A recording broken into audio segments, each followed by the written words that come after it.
4, 3, 2, 1.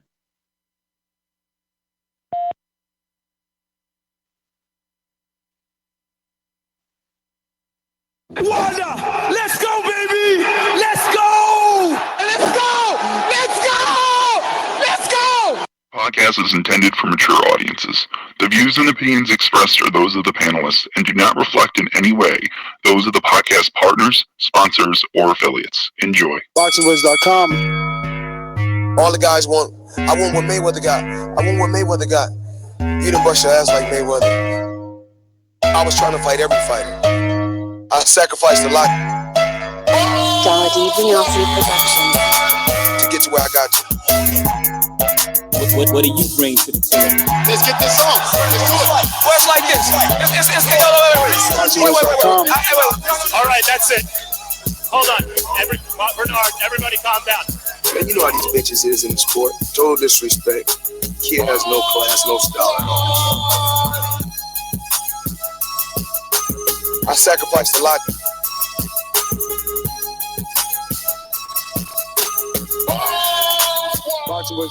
Welcome back, ladies and gentlemen, to another Sunday edition of the Boxing Voice Radio, hashtag TBV podcast, wherever hashtag are used. I am your host, Nestor Gibbs, and we are back with another 5 hot topics to discuss this Sunday evening as Daniel Jacobs stays in the willing column. And we got another offer coming in from Eddie Hearn. We got to discuss Jarrell Big Baby Miller, also staying in the winning column and undefeated, right? He just has a draw on his record as he took the win over Johann Duhaupas or Duhaupas or whatever you want to pronounce it. I don't know. We got a bunch of other news to discuss.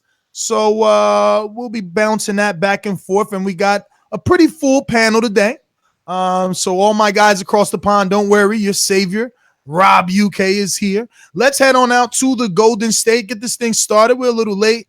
Sunday is family day, and we got to start it off with that. ThaBoxingVoice production. This is a beautiful performance against a very tough guy, Michael Johnson.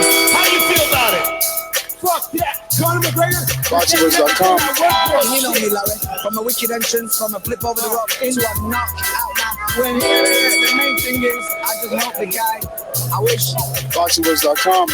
Yes, this is here. Haters beware. We're back Sunday, Crow Day. If you take Sulecki, as Jim Lampley was saying, properly, not Sulecki. Yo, he took a shot at us. Yo, right? Yo, I was thinking that.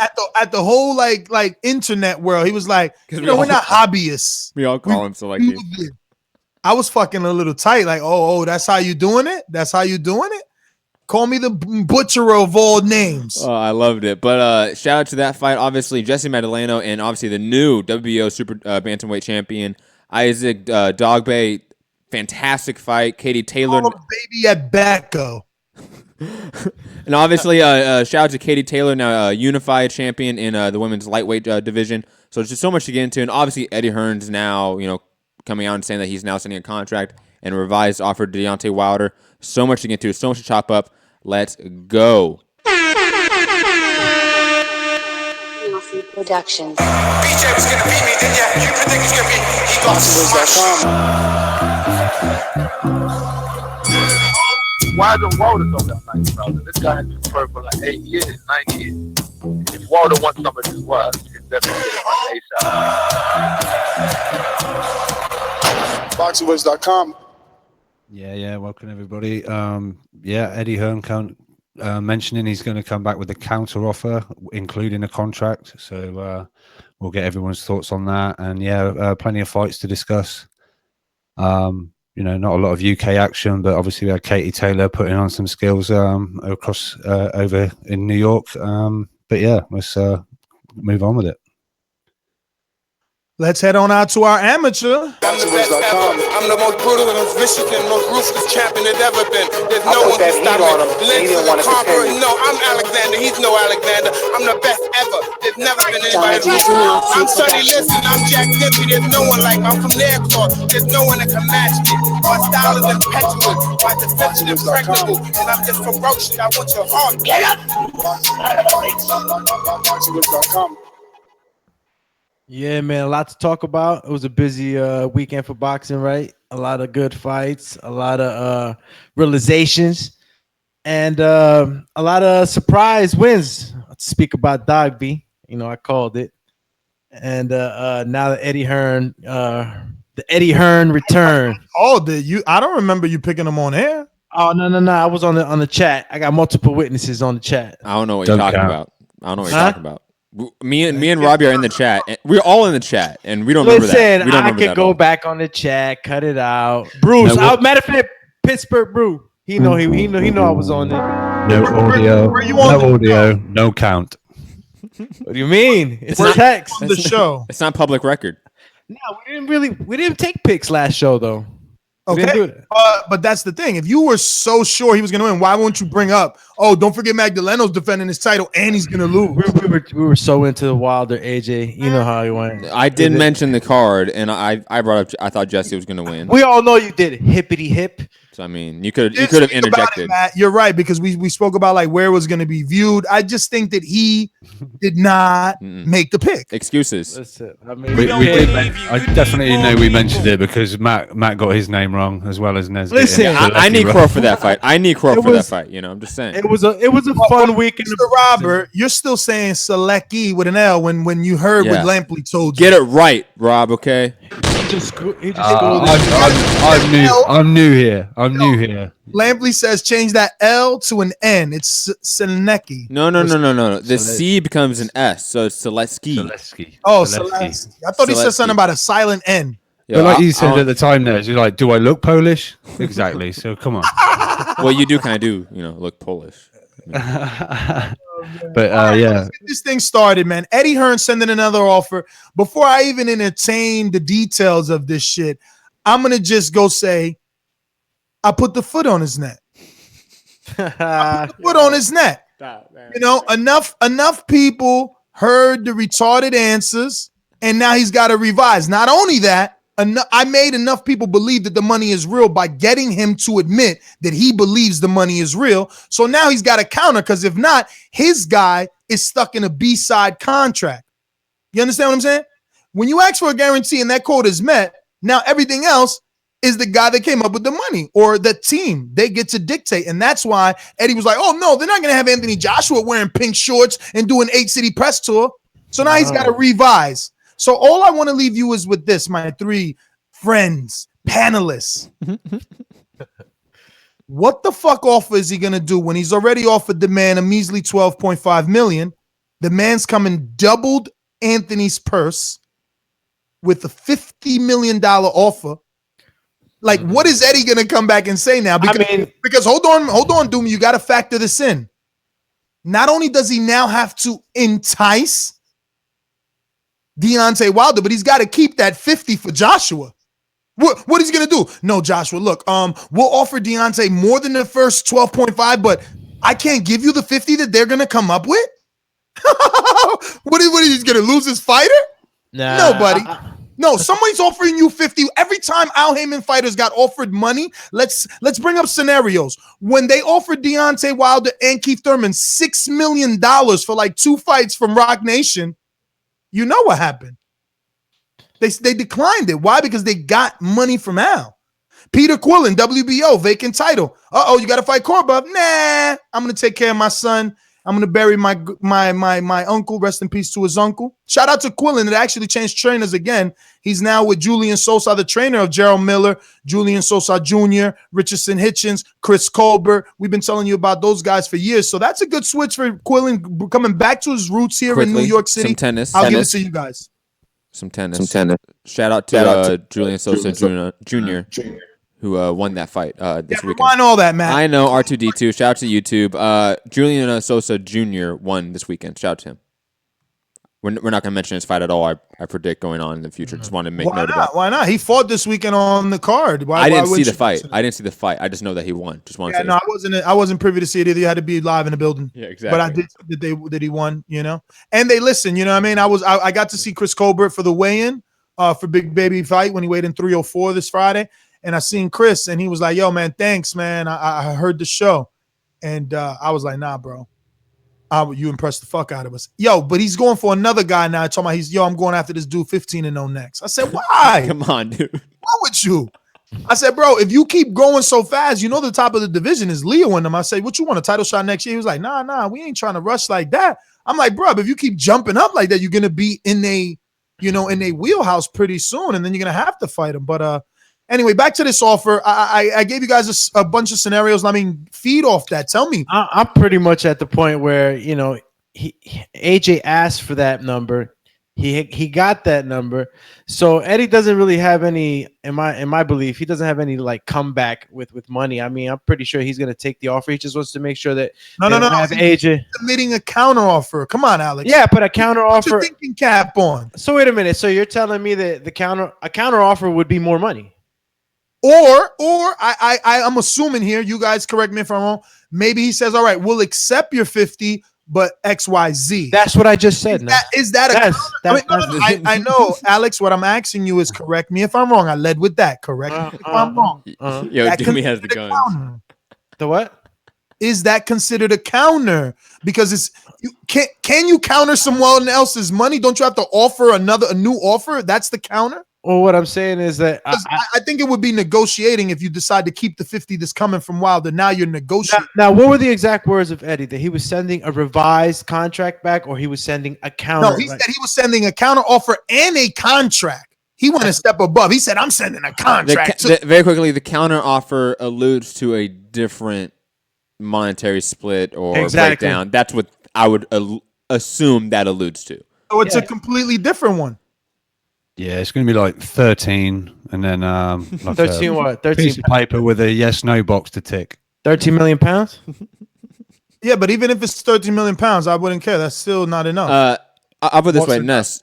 Because you gotta still give AJ that 50 now. Yeah, but maybe now it's worth $75 million fight now all of a sudden. Excuse me? Maybe it's just gone up from the 40 million projected. Maybe it is a little bit more. Yeah, for Eddie. But what I'm saying, in the eyes of Joshua, no one is friends enough with you to say, oh, Eddie, you know what? We're chummy old pals and we're gonna have some fucking tea and crimpets. So the other 30 that Deontay came up with, forget about it. I'll just take the original 20 that you've been giving me and send Deontay a revised offer so we could be A side. No. Joshua's not that dumb. Quickly, I'll say this: $50 million is around, I think, 35 million pounds. So it's not as you think. It's such a massive jump. Don't take that internet approach, Robbie, because the 12.5 was in dollars too. Forget about that, because you or Joshua are not that dumb. And when Joshua was talking in the video, he said $50 million. He said, Team Joshua brings me $50 million. I'll take that fight. So now you're trying to switch it to pounds? Because you said he's not going to miss out. It's sad. Because you said he's not going to miss out on the extra 30. So if he's making around 20 million pounds per fight, then you're thinking the extra 30 is 50 million, like $50 million. But I'm just saying it's different. He needs an extra 15 that would equate. $35 million pounds is around $50 million. I think you're getting lost in the weeds. Hold on. Time out. You guys are both getting lost in the weeds. I've yet to give my opinion on this. We're gonna move on because that it's a mute point and ancillary. It does not matter. Ness, answer me this question: do we think Eddie Hearn believes this fight's at least $75 million fight and maybe upwards of $100 million fight? Come on, bro. We believe Eddie believes. No, just for the argument. Yes, right. We both think Eddie knows that. And in the current offer from Deontay Wilder, in that structure, let's say it makes $75 to $100 million, Joshua is still making $50 million. He's not making more than that. But in a potential new offer and still giving Wilder, let's say, 35 to 40% of the split, I don't know how the math splits. Maybe Eddie Hearn telling Joshua, hey, look, we can give Wilder what he wants monetarily. We're giving 40% more than what we gave Parker, but less than what we gave Klitschko. He'll be happy, blah, blah, blah. And you're going to make more than $50 million because we both know this fight is actually worth that much, like Wilder says, but we want more money than 50. On the back end. Maybe not guarantees, but on the back end. Maybe. Go ahead, Rob. No, I was just going to say, remember the original offer from Eddie was bearing in mind that it's a fight in the UK. True. And then Wilder's offer, I'm assuming at that big, he will give you the 50. I imagine that was going to be a fight in the USA. Correct. So I think the money that can be made, obviously, in the USA on the gate is bigger, and the pay-per-view charges are more. So the fight fee. Yep. So the money in the fight is more than probably the money is in the UK. Eddie has said that. Yes. So I don't understand this counter. Now I'm getting a message from someone that's saying that a counter offer can include the 50 million. A counter offer is an amendment to the terms, and all counter offers are considered an active negotiation. Yeah, but what is he countering off of if a contract was never sent from the Finkel? I just don't understand. How do you counter someone else's 50 million, include that 50, and send a contract to that person when they're the one paying you the 50? So this that sounds more like. Well, very quickly, not to interrupt you, just to expedite it. That's because it would be like an agreement of the 50 million. It would be Eddie's way of saying, "Yeah, we agree to the 50 million. Now here's our counter offer. Here's the contract for the location." That could be Eddie's way of saying, "Yeah, we agree to the money." But these are the details we would have said at the meeting. This was what the 3-hour show yesterday was about. You're supposed to agree to the money in the email so that they can send you a contract, because that 50 million ain't fucking Eddie's to send a contract to the guy sending him the money. You get what I'm saying? But it makes no business sense. It's strong arm negotiation tactics, just like the 24-hour notice. It's the same way of sending. If it is the 50 million, again, I don't think it is. I don't think it's the 50 million. I personally do not think it's the 50 million. $100, but I'm gonna send you the check that you write it on. Like, what the fuck is that, bro? Are we really questioning the business tactics of Eddie Hearn when we have a 24-hour notice? I'm just trying to put a magnifying glass under this alleged offer to make sure it doesn't go under the rug. And we all know that this is more smokescreen, more stalling. I don't think it's that. Sooner or later, Povetkin is going to be like, yo, that's it. It's time, mandatory. Let's do this. I don't agree with that at all, because yesterday was the time that they could have split. They could have ejected from the negotiation. This could have been a breakdown of it, just like we had in numerous times with Mayweather, Pacquiao, etc. That yesterday was that moment. Yet now we have a counteroffer and a contract being signed out. When you're done, we have audio. And I just want to say, to me, that shows that negotiations for this time period are not done. Like you said in the definition of a counteroffer, it's in the process of negotiating this fight. I think that's I don't know still if continuing. I believe that, man. Take a listen to what Deontay had to say today in reference to the fight, and whether or not it will be made. See if it's loud enough. You had to ask. Yeah, I think definitely this fight would definitely happen. I mean, when you put $50 million on the table, I think it's hard to say no to that, no matter what the terms and conditions is. And I just want to pause it here. Thank God for Twitter videos with pause. You heard what he said. He said, no matter what the terms and conditions is, and I'm really quoting him, right?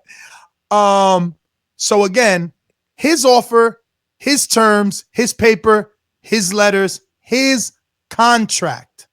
He just said it doesn't matter what the terms are, and he says he thinks the fight will happen. Hold on, Ness, let me finish my point.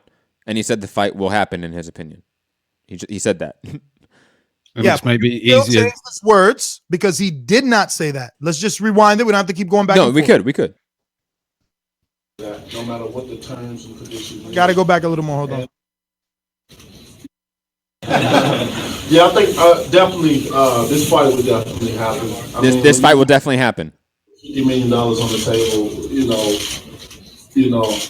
I think it's hard to say no to that, no matter what the terms and conditions is.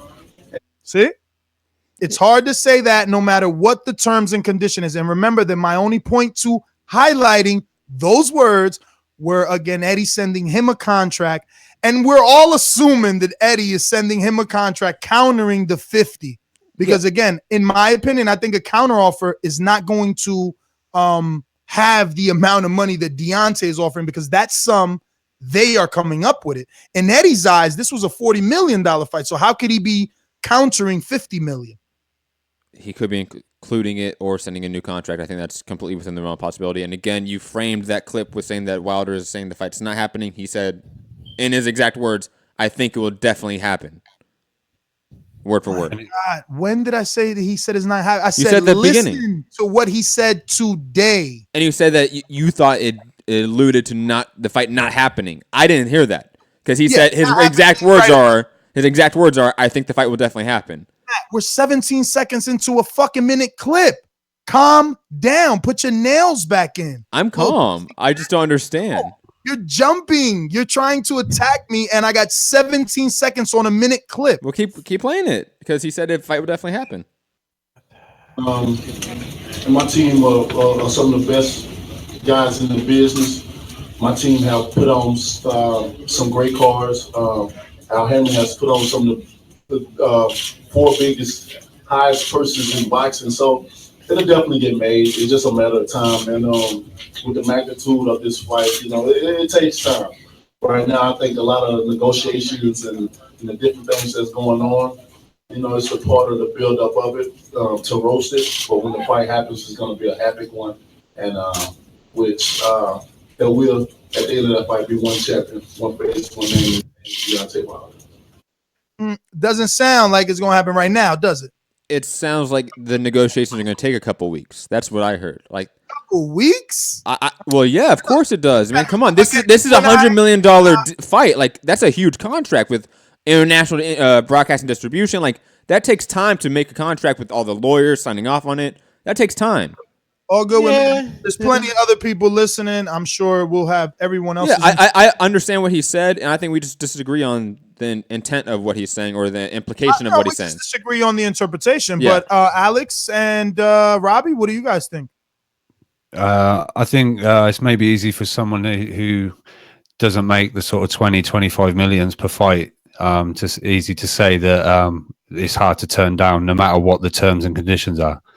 But I agree. It's nice to hear that despite it supposedly all breaking down, Deontay's basically said there that negotiations are still going on.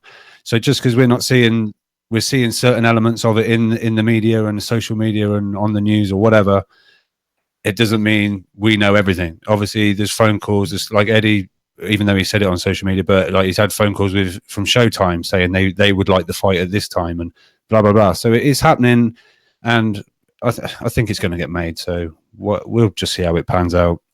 Yeah. So the great insight there, Doomy. Yeah. I swiftly was cut off, so I was just like, okay. Yeah. The cutoff king. Who cut you off? As soon as I said yeah, Ness jumped in. It's like, yo, Doomy, you gonna go? He's like, yeah. Oh yeah, nah. Basically, what you guys said. I'm in accordance, and I'm in accordance with. You know what I mean? It's basically negotiations are still going on. There's still talk to talk. Everybody wants to be accommodated, but at the end of the day, there's $50 million out there, and I don't think Eddie's gonna let that slide off the table. So you guys think they could come back something like the 50 million? All right, so like we accept the 50 million, but we want the fight in London with these refs. We're gonna have this press tour. This is my thing. You see, that's what I'm saying. I don't think it is even like ethically possible for them to try and dictate anything based off that 50, because remember, if you try and turn around and say I want it in London, that the finances might not be in London. What if 20 million of that is from MGM? That's the part of the negotiation. That's exactly what Al Hammond and Shelly Finkel will come back with. Is that, well, we can't have it in that location because the 50 million that you want for your fighter, which is still in your offer, again, allegedly, if the 50 million is still in the offer, that's what they would come back with. And that's the part of the negotiation that should have happened in a meeting, face-to-face, on Friday. Yeah. Kill him. Damn. Got him. Robbie's more on point than a thorn, B. He be killing. And it's fucking 1 a.m. Monday morning, bro. I know. You be killing these guys. Yesterday. Yeah, I'll be dead in the morning, don't worry. Fucking pirate. Fucking pirate. The fucking pirate. All right, so what else we got here on the docket? Good old Daniel Jacobs, 12-round decision, right? Came in Yes. Wakanda style, baby. Yeah, with the African dancers. I liked it. Hell The whole yeah. card was themed Wakanda, and all I could think was like, damn, they're listening. We told Wilder to do this, and Big Baby was like, oh, y'all want Wilder to do it? I'm going to do it. Yo, And he came in with the straight Black Panther mask and outfit. Shit was dope. Yeah, it was all right. It was all right. Look a little small. He was sweating up under that shit, but, you know, he did his thing. But we'll start with the main event.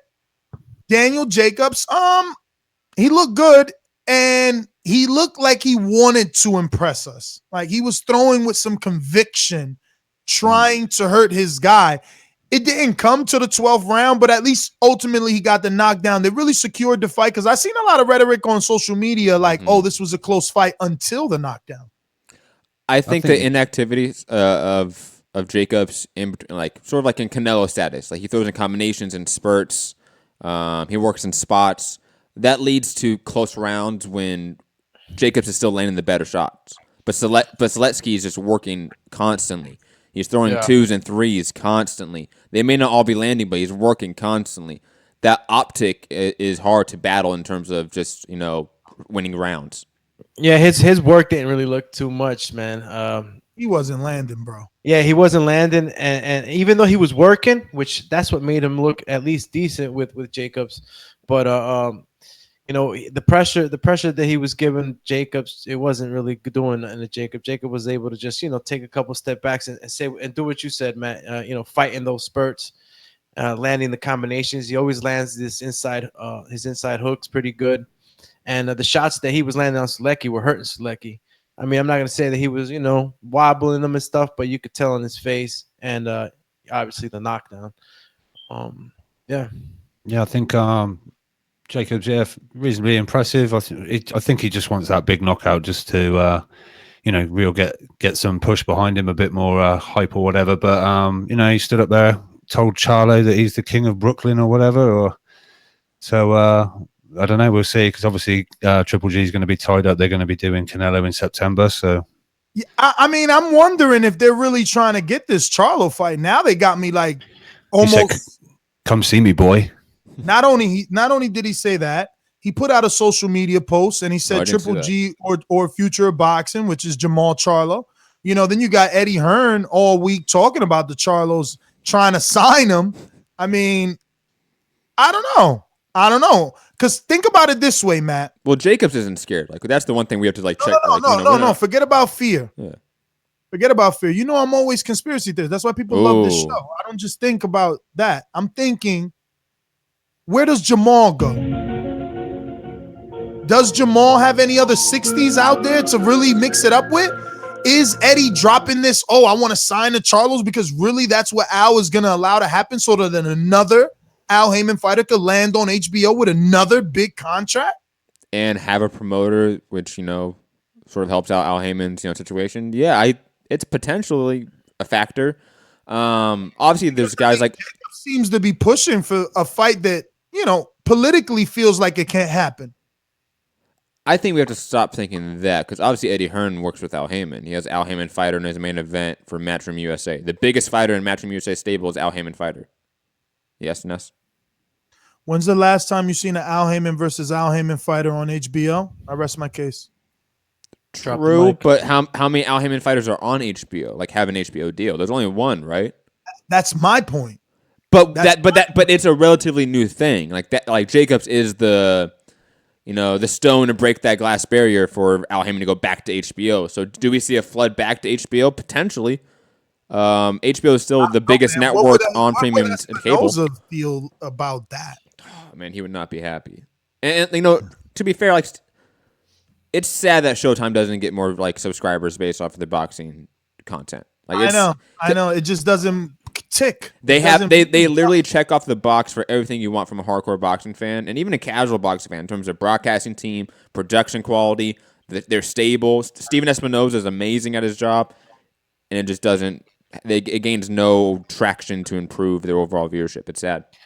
I think as much as people will maybe doubt it or hate on it or whatever, but I think in the coming, second week in May, Eddie Hearn's got a massive announcement which is allegedly involving a streaming thing. But don't be surprised if there's a lot of American fighters being signed as well.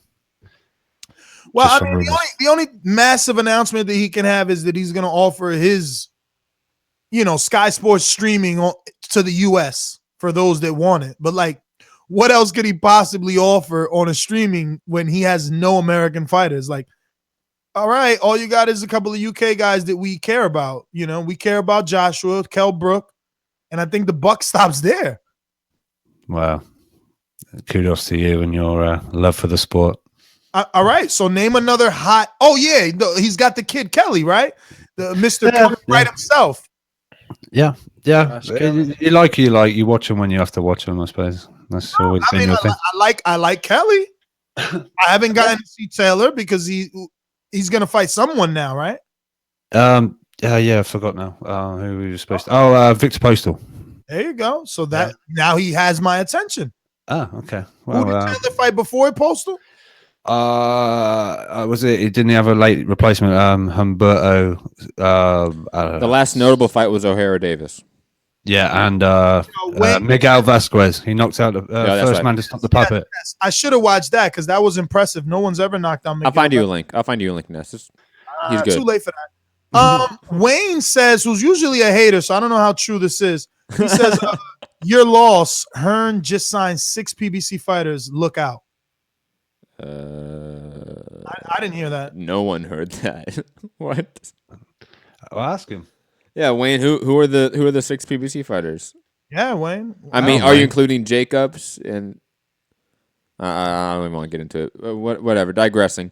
I think Sulecki is a guy that can probably bounce back and contend in that sort of space, fight contenders and prospects rising up. I think Sulecki can definitely bounce back and be a guy on the network again. Dropping back down, man. I think this was just like, opportunity. Even though they did speak of like him being happy that he could eat, but I'm pretty sure him and his team realized, hey, you're just not big enough because Jacobs was walking him down when he wanted. Yeah. I mean, I was vaguely impressed with it. I thought he, not that he belonged in the elite, but I thought he was decent enough. He went 12 rounds with Danny Jacobs. I mean, I think he's you can argue that he's a top 10 middleweight off of that performance. I think Jacobs is a massive middleweight. Let's not forget that the guy almost balloons up to 180 after weigh-ins. I mean, that's noticeable. So if Sulecki, a guy that was in junior middleweight for his last 3 fights, still being able to contend, still being able to outwork Jacobs in spots, and still being able to take the shots of Jacobs. We've credited Jacobs for having a lot of power, and I think Jacobs did a lot better work in this fight than he did the Luis Aries fight, and he still couldn't put out Sulecki. That means something to me. I have to at least make note of that. Yeah, but he put him down in the 12, bro. That shows power late. That's impressive. Yeah, he was fresh too, man. He looked so fresh, and he still had that. That has nothing to do with Sulecki, though. I think Sulecki. I still value Sulecki getting up from that knockdown. I'm not talking about Jacobs. Okay. I'm separating the two. You know what I mean? Yeah, no. I interpreted that as you saying Jacobs may not have power. You were saying Sulecki has a chin. Yes, I mean because like even Doomy said he was taking some shots early. Doomy said like he was taking some shots early that kind of affected him, but he sort of like went through it, worked through it, and was able to put his combinations together, adapt to it. And he put in some good work. Like the narrative out there on social media is not necessarily entirely incorrect that it was a competitive, close fight. And that's kind of true. I think it's more of a war than people thought, purely through maybe being a little casual and not knowing Sulecki. And maybe expected Jacobs to blow through him. But looking back at it now, he was obviously durable. And but that's my problem with this Eddie Hearn deal. It's like, Daniel Jacobs is easy to promote. If I had him, he'd be a star. I got him. You're not helping his stardom. And fights like this that no one cares about that are tough do not make sense from a promoter standpoint. Like if you're a promoter, you're supposed to get him a Aries, and no disrespect to Aries, but Jacobs was supposed to do something to him the way that Charlo did something to Centennial. These are statement fights that are supposed to be made. And now we're 2 fights into his contract, 4 more fights left, He hasn't got a knockout. He hasn't built the allure of, oh, he needs to fight a rematch with Triple G. Like, really, we're just saying it now because guess what? Jacob is better than, Lainez. So it's like, yeah, fuck it. Jacobs versus Triple G. But it's not like, oh, yeah, Jacob because he's looking like a killer. No, more people want Jamal Charlo to fight Triple G than Jacobs in a rematch. Yes or no? Yay or nay on the panel? Yay or nay? What would you rather see first? What would you rather see first? Charlo? Doomy's icon? Or Charlo? Because what the fuck is up with Doomy and this motherfucking icon? Every 5 minutes, you picking your nose back there? Yo, it's strategic marketing. Hey, it's just better than the mirror. Strategic marketing. I don't blame Doomy. Salute to you, man. I see what you're doing. He's marketing. He's trying to get more clients. Don't forget to contact Doomsday on social media. He's opened up a little gym thing and he's training guys. So my whole point was, what would you rather see? Charlo versus Jacobs. Charlo versus Golovkin or Jacobs versus Golovkin? Which one comes first? I think we all know the answer. Like it's Triple G. Come on, we have to say it so that I don't look like the fucking biased one. And Charlo doesn't. Triple G is the option for both of them. Don't run down on me in a Barclays Center fucking alleyway or some shit. Yo, wait, hold on, Ness. When you said, okay, you have to pick with the matchup between Triple G and Charlo and Triple G and Jacobs, Doomy says Triple G. Yeah, Triple G. No, he's like. Lost today, bro. Know what I mean? I don't get to say the word after. It just becomes like No, you had time, Doomy. Stop. I'd rather see no. Triple G and Charlo, in my opinion. Obviously, everybody wants to see that one. Good save. Good save. In my opinion, the reason why I pick it, nothing that I wouldn't want to see Jacobs and Triple G go at it again, but it's just in the fashion that the Charlo. Charlo. Exactly. The fashion that he's stopping his opponent. Yeah, he's the one that right now in a lot of people's eyes can really damage Triple G because of the way he's been finishing guys. So to me, that'd be the action-packed fight. Jacob.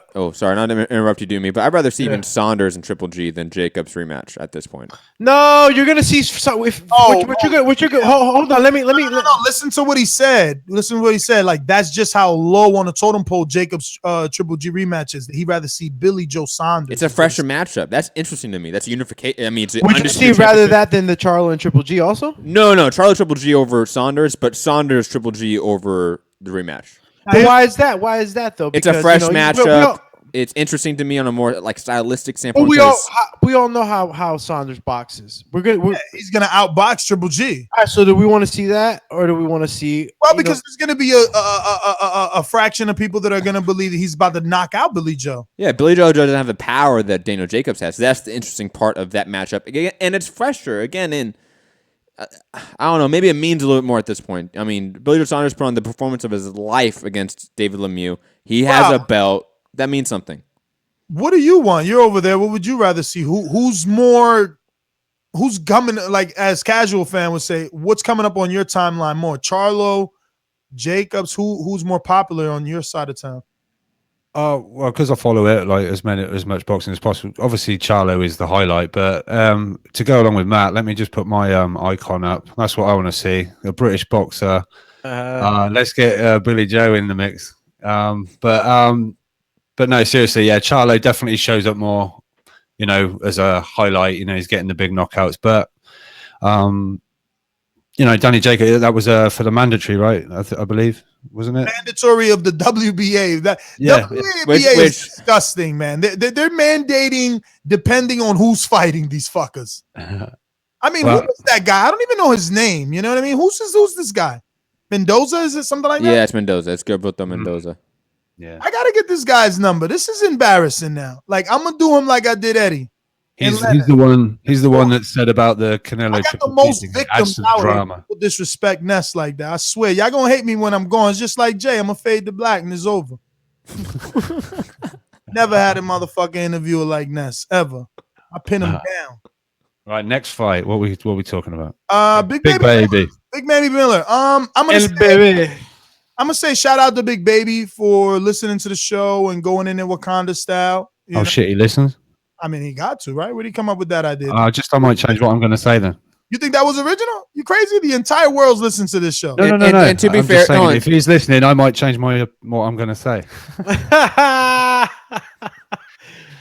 Nah. So, I mean, points for the whole story. I don't even. Matt, help me here with the. I'm not gonna step in here because I don't know where you're going. No, help me with the whole politically correct shit. You know, this whole campaign in the beginning. I don't know what you're talking about. Campaigning. What are we talking about? Politics here? Yeah. What the fuck are you talking about? Like his shit with like Wilder and like that whole like shit. What are you talking about? What? You know what? I'm gonna let it go. That's an overtime, I guess. Campaign propane. I mean, I don't know. Maybe you guys were busy when they played that entire segment. What? Oh, what are you talking about? Okay, I know what segment you're speaking of. What's he talking about, Doomy? No, what's he talking about? I don't know. Are you talking? No one knows, fight, bro. Let's talk about the fight, man. Look, no one knows. Cryptic as fuck. The dude throws mad punches. He was still throwing a lot of punches. He didn't really get tired. The thing is, how much do those punches have on him? Sometimes you want to question his power, but he's still getting these guys out of there. Except this time he didn't.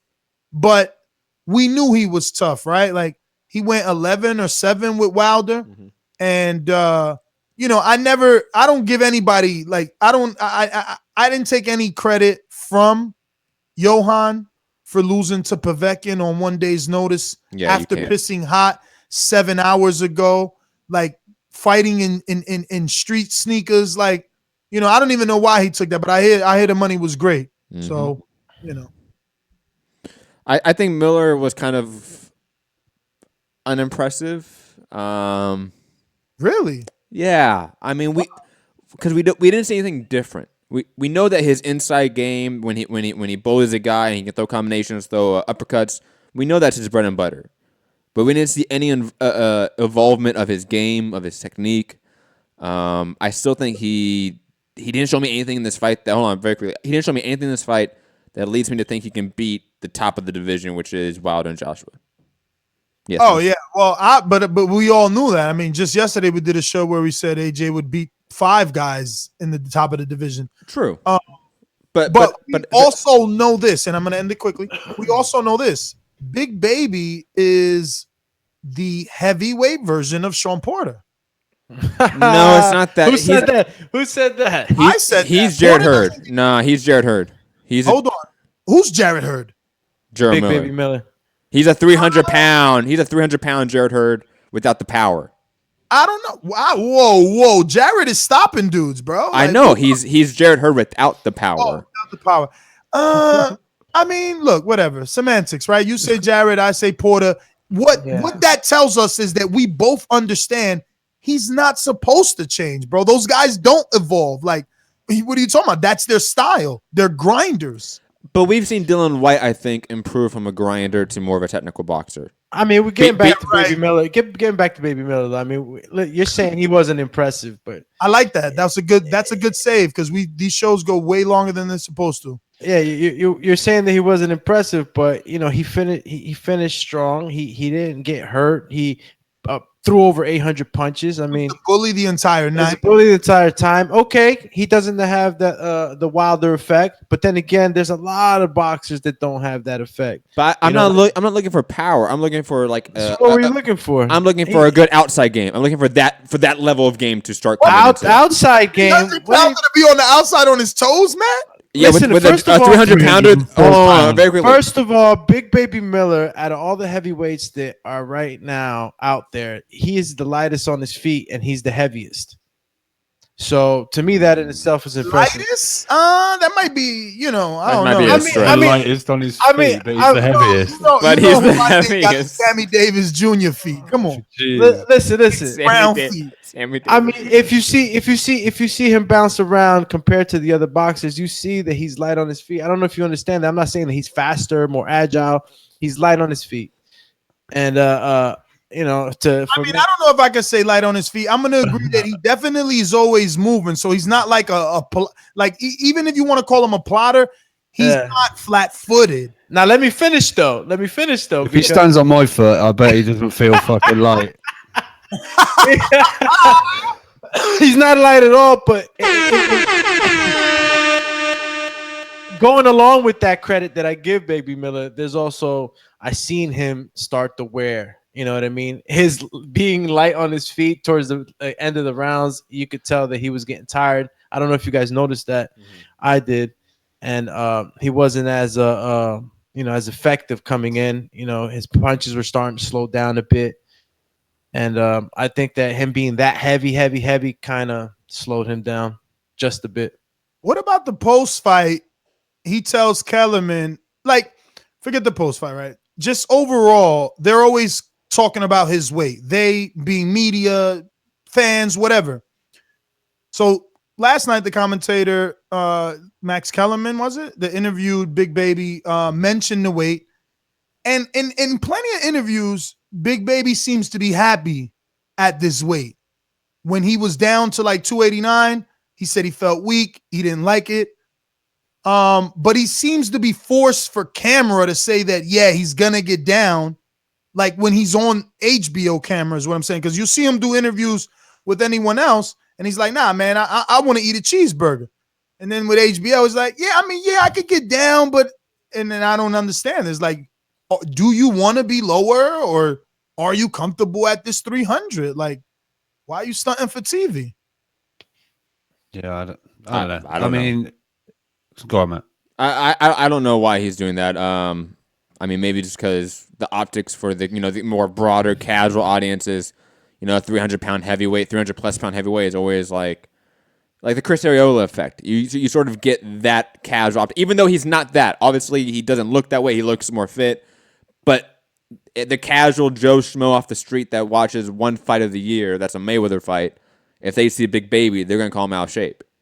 Well, that's what Roy was there for. Roy stepped in and said, look, he's not fat. And he made it very simple for casual boxing fans, I think, by giving the analogy, if your chest sticks out further than your stomach, you're not fat.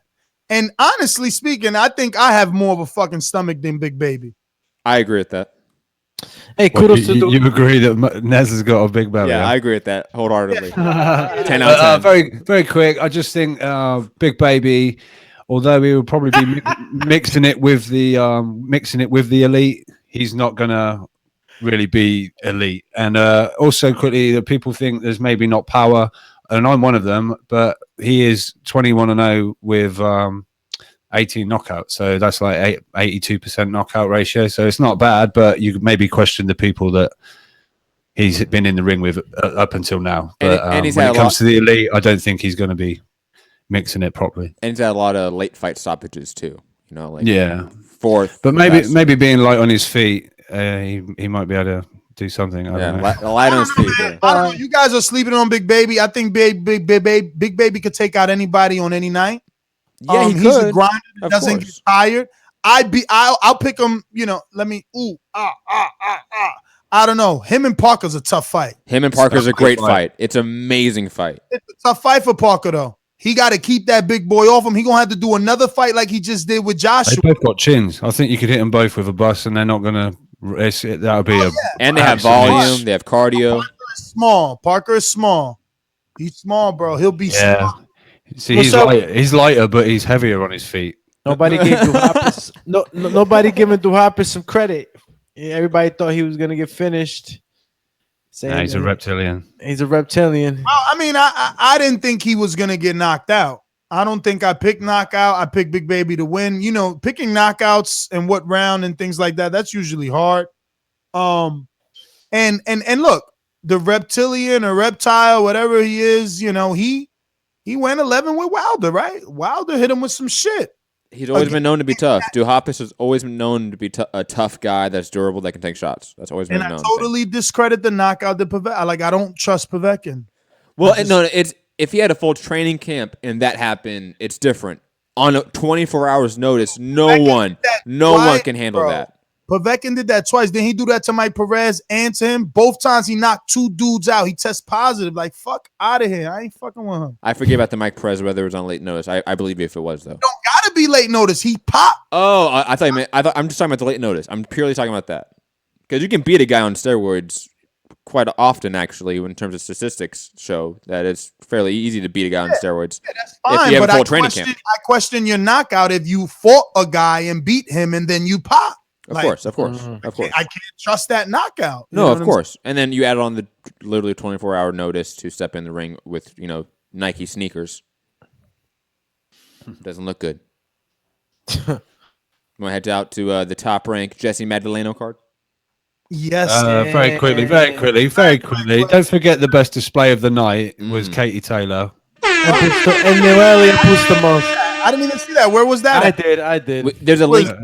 There's a link in the pre-pro chat. No. I hear that before. It was on the HBO card. It was not televised though. All right, for our casual listeners, that he's saying Katie Taylor.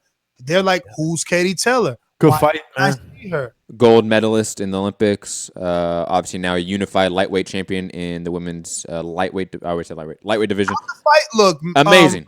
I thought it looked amazing. Brilliant. Yeah, she's. The girl gave her no fight at all because it was a fight. No. It was a fight. Let me finish, gentlemen, because I was at the weigh-in and I was impressed with the female. I was like, oh, I thought they found like this girl off the street, but she had some muscles. Now, obviously, muscles don't translate to skills, but I would rather see muscles than rolls. And by rolls, I mean fat. And by fat, I mean cellulite.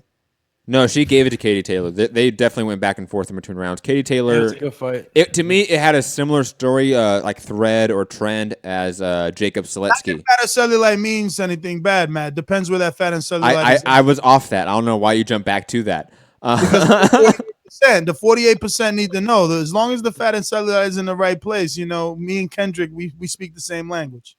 Anyways, I think this fight was similar to Jacob Sulecki in the fact that obviously Katie Taylor was faster, better, stronger, but you had a game opponent that was working constantly, interface, throwing combinations that made Katie Taylor arguably work for the first time in her career. And great fight, great display of showmanship or showwomanship, I should say. After the fight, when Katie Taylor went and handed back the IBF belt to the person she just beat, saying that she was going to get a new one anyways. So that's pretty cool. I love when fighters do that. So just shout out to those two. I think comparing it with the Jacobs fight I think her display was a lot better than the Jacobs display. I'm talking about the dynamic between the all right. Okay. All right.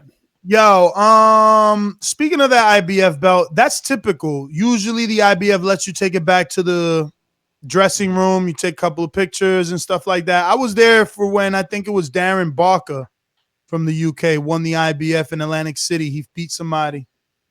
Darren Barker. I think he won the title. He was an Eddie Hearn fighter. So Jessie Magdaleno, I'm a little saddened. Hold on. Really? Why? Hit him with it. Yo, we thought Jessie was like the guy in that division after beating Nonito Donaire.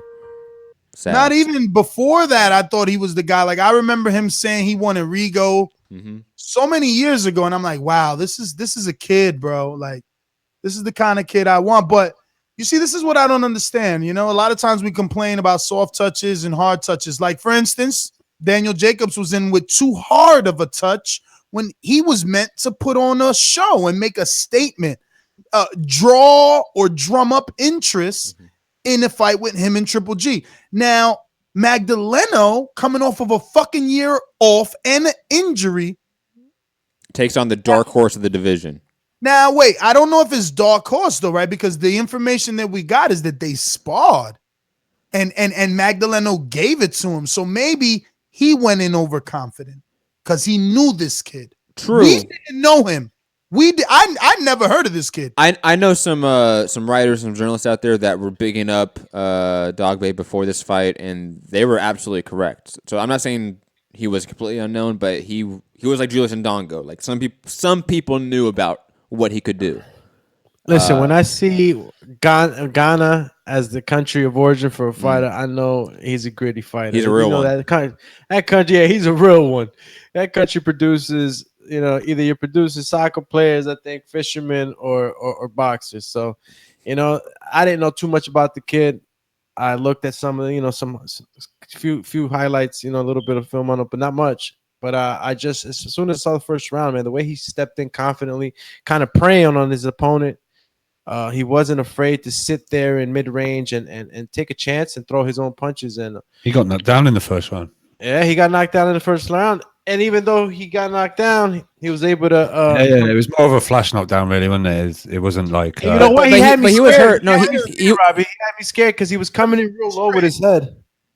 Yeah. So, let me get this straight. Your magical prediction was made live during the fight? Live during the fight, bro.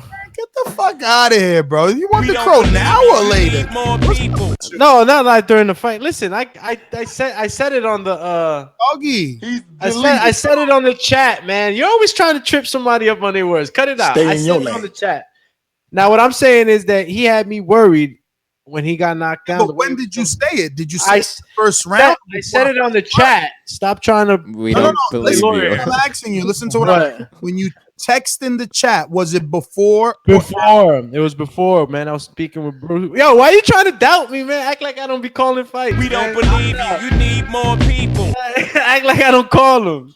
I'm just trying to make sure I understand what you're saying. Listen, Brew, we need a timestamp. Yeah. Screenshot, please. Please.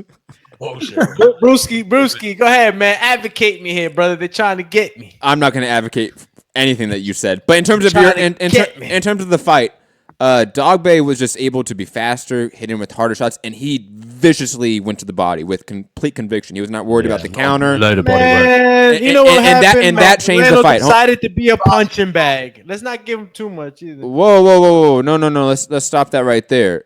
You know that because you're a fighter, and we all know that because we fought, except for Robbie. You can get stopped in your tracks with a perfect body shot. I know that, but what I'm saying is that Magdaleno decided to be a punching bag. No. That's not what happened. Come on. No. Taking punches. Come on. What the hell is that? No. That's not what that. He was trying not to go down, bro. He was viciously ripped to the body. I don't want to hear it, man. I don't know. Go back and see how many times he puts his hands up because he was hurt. Because he was hurt. Because he was hurt. Oh, you know, right? You know he was hurt. Yo, do you not see those body shots? Man, I don't care what you say. Just because you got to tell another man to keep hitting you and just you sit there. Yo, Doomy, I know you got a prediction. Hold on, Doomy, I know you got prediction right on the chat, but hold up, don't cut me off. We didn't cut you off at all when you gave your insight on the fight. Okay, right. Cool your head there. Okay, Mr. Kanye. But I mean, Dogboe was able to attack the body early and often. The first round, he was able to attack the body. That slowed down Magdaleno. Magdaleno in the first 3 to 4 rounds was circling him, able to use his faster footwork, and was boxing well. But then the body work got to him. And then the knockdown came in the 5th round. The vicious left hook knockdown from Dogboe, and that changed everything. That did. That had him hurt. The body shots hurt him. Magdaleno was done from that point on, and he was tough enough to take the shots till he actually was finished, which was shocking. I didn't think he could take that many shots. I'm not going to be disagreeing with you. Yeah, he worked the body, and eventually the bodies did break down Magdaleno. I'm not disagreeing with that, Matt. What I'm saying is that it really, really hurt me to see Magdaleno, a champion caliber fighter, sit there and just, it's one thing is to be hurt, backpedal, moving around. You can still move. But you can't move when you hit to the body. You can't move when you hit to the body. You can't. Your body shuts down. Your body shuts down. You know that. He didn't hit him with a shot until the shot he knocked him down with. Yo, he was hitting him with body shots from round 1 on that were painful, man. I'm speaking about the times when Magdaleno raises his hands up, calling on him to hit him more. All right, I'm not saying about a body shot that put him down. I know that his body shot can immobilize you, but when you're fighting and you're getting hit with body shots and they're not knocking you down, you're not going to sit there against the ropes and call on another fighter to keep beating on you. If you can't breathe, that. You got to backpedal. I'm not recommending. I'm not recommending it. I'm saying he couldn't do it because he was hurt. But he could move, Matt. By he could move. He didn't have to sit on the fucking ropes. Rob. I know you haven't stepped in the ring and haven't had a punch hit you to the body. But I mean, it is different when you get hit to the body. You stop moving. You just said you cannot move, but he was okay to move. Doing this is not moving your feet. Doing this is not moving your body, not moving your head, not moving your waist. Come on, B. What are you talking about here? Watch it back. I've watched it 5 times. How many times have you watched it? You need to watch it again. Listen to me. You need to watch it again. Stop jumping in there, Matt. Let someone else talk. Yeah, you're the only one yelling, cutting off. I stood quiet on purpose so that people could see it's you, the bad seed. Mm-hmm. Yeah, you'll do it. Yo, later, Doomy don't got worry. amped up. Don't blame that on me. Doomy got he got heated. His face got red. Got tomato head. I mean, I was worried. But listen, Yo, Bob Tomato from VeggieTales over there. He said tomato head. I was worried. Cut it the hell out, Tom Cruise. right, Matt, you're saying you can't move when you've been hit with a body shot, right? Body, but he was walking away from the ropes, holding his arms up. So if you've been hit into the body and You're arguing semantics. You're arguing semantics here. When I say you can't move in drastic movements. You can't explode. That's what I mean. You know what I mean? Well, you're all arguing I know is semantics. I've been hurt to the body. I'm not going to tell the guy to come and do it some more. You know what I mean? So, Thank you. yeah, I just maybe we're a different breed over here. Got a brain. When have you laced up the gloves? When have you stepped in the ring? Oh, Matt, come on. You've fought in border wars. Fuck. Have you fought any world-class amateur ranked? Because we have. All of us here. All right. I bow down to your superior fucking boxing talent. You do. It's 0-2. okay. You should. I'm still 0-0, mate. I haven't lost. That is true. You're 0-0. You are nothing. You are not. Hey, get that logo off, Doomy. What are you doing? Yeah, that logo lost as well. That logo didn't even come in and wait. Come on. Yeah, that looks like a 175 logo, that one. Screw ya. It's fucking radio. That's hilarious. They killing you, Doobie. They killing you. I see. Every can they get to throw at me, they throw it. The 200 one's on now. Yo, Robbie. 200 one is on. Robbie is sharp, bro. This guy's got knives. He's just sticking them. Listen, any other news topics? I mean, you didn't talk at all about the Jessie Magdaleno fight. Ness, do you want to jump in? I'm just sad. I agree with a lot that Doomy said. He was waiting on the ropes. You know what I mean? He wasn't doing what he should have done. I don't know how good Dogboe is, but look, he knocked out one of my guys. This was my guy. So hopefully my guy could rebuild, you know. He's young enough, right? Oh, definitely. Yeah, he's young enough, but he was never active enough. He kept getting injured. Saying he was coming off a bit of an injury. And Top Rank be cutting people, bro. They cut his brother. They cut a lot of people, man. They cut people. I don't know if they're going to be cutting now that, you know, Al Heyman be buying so many people. So, I mean, you know, I don't know, but, you know, let's hope that Magdaleno still got some time. And what do we say about Robles? Oh, I wanted to jump on that. Thank you for reminding me of that. But be easy. But, you know, it's like, yo, everyone is losing and they're leaving. And he had just picked someone else up, right? Like he had just I just seen him like in the corner with someone else. I forget who he picked up. I would say this. There's one common trend I've been noticing with Manny Robles' team and a lack thereof. Head movement off the center line. They will continue after a combination, they'll keep the head on the center line. Even Daniel Jacobs did this a couple times with Sulecki.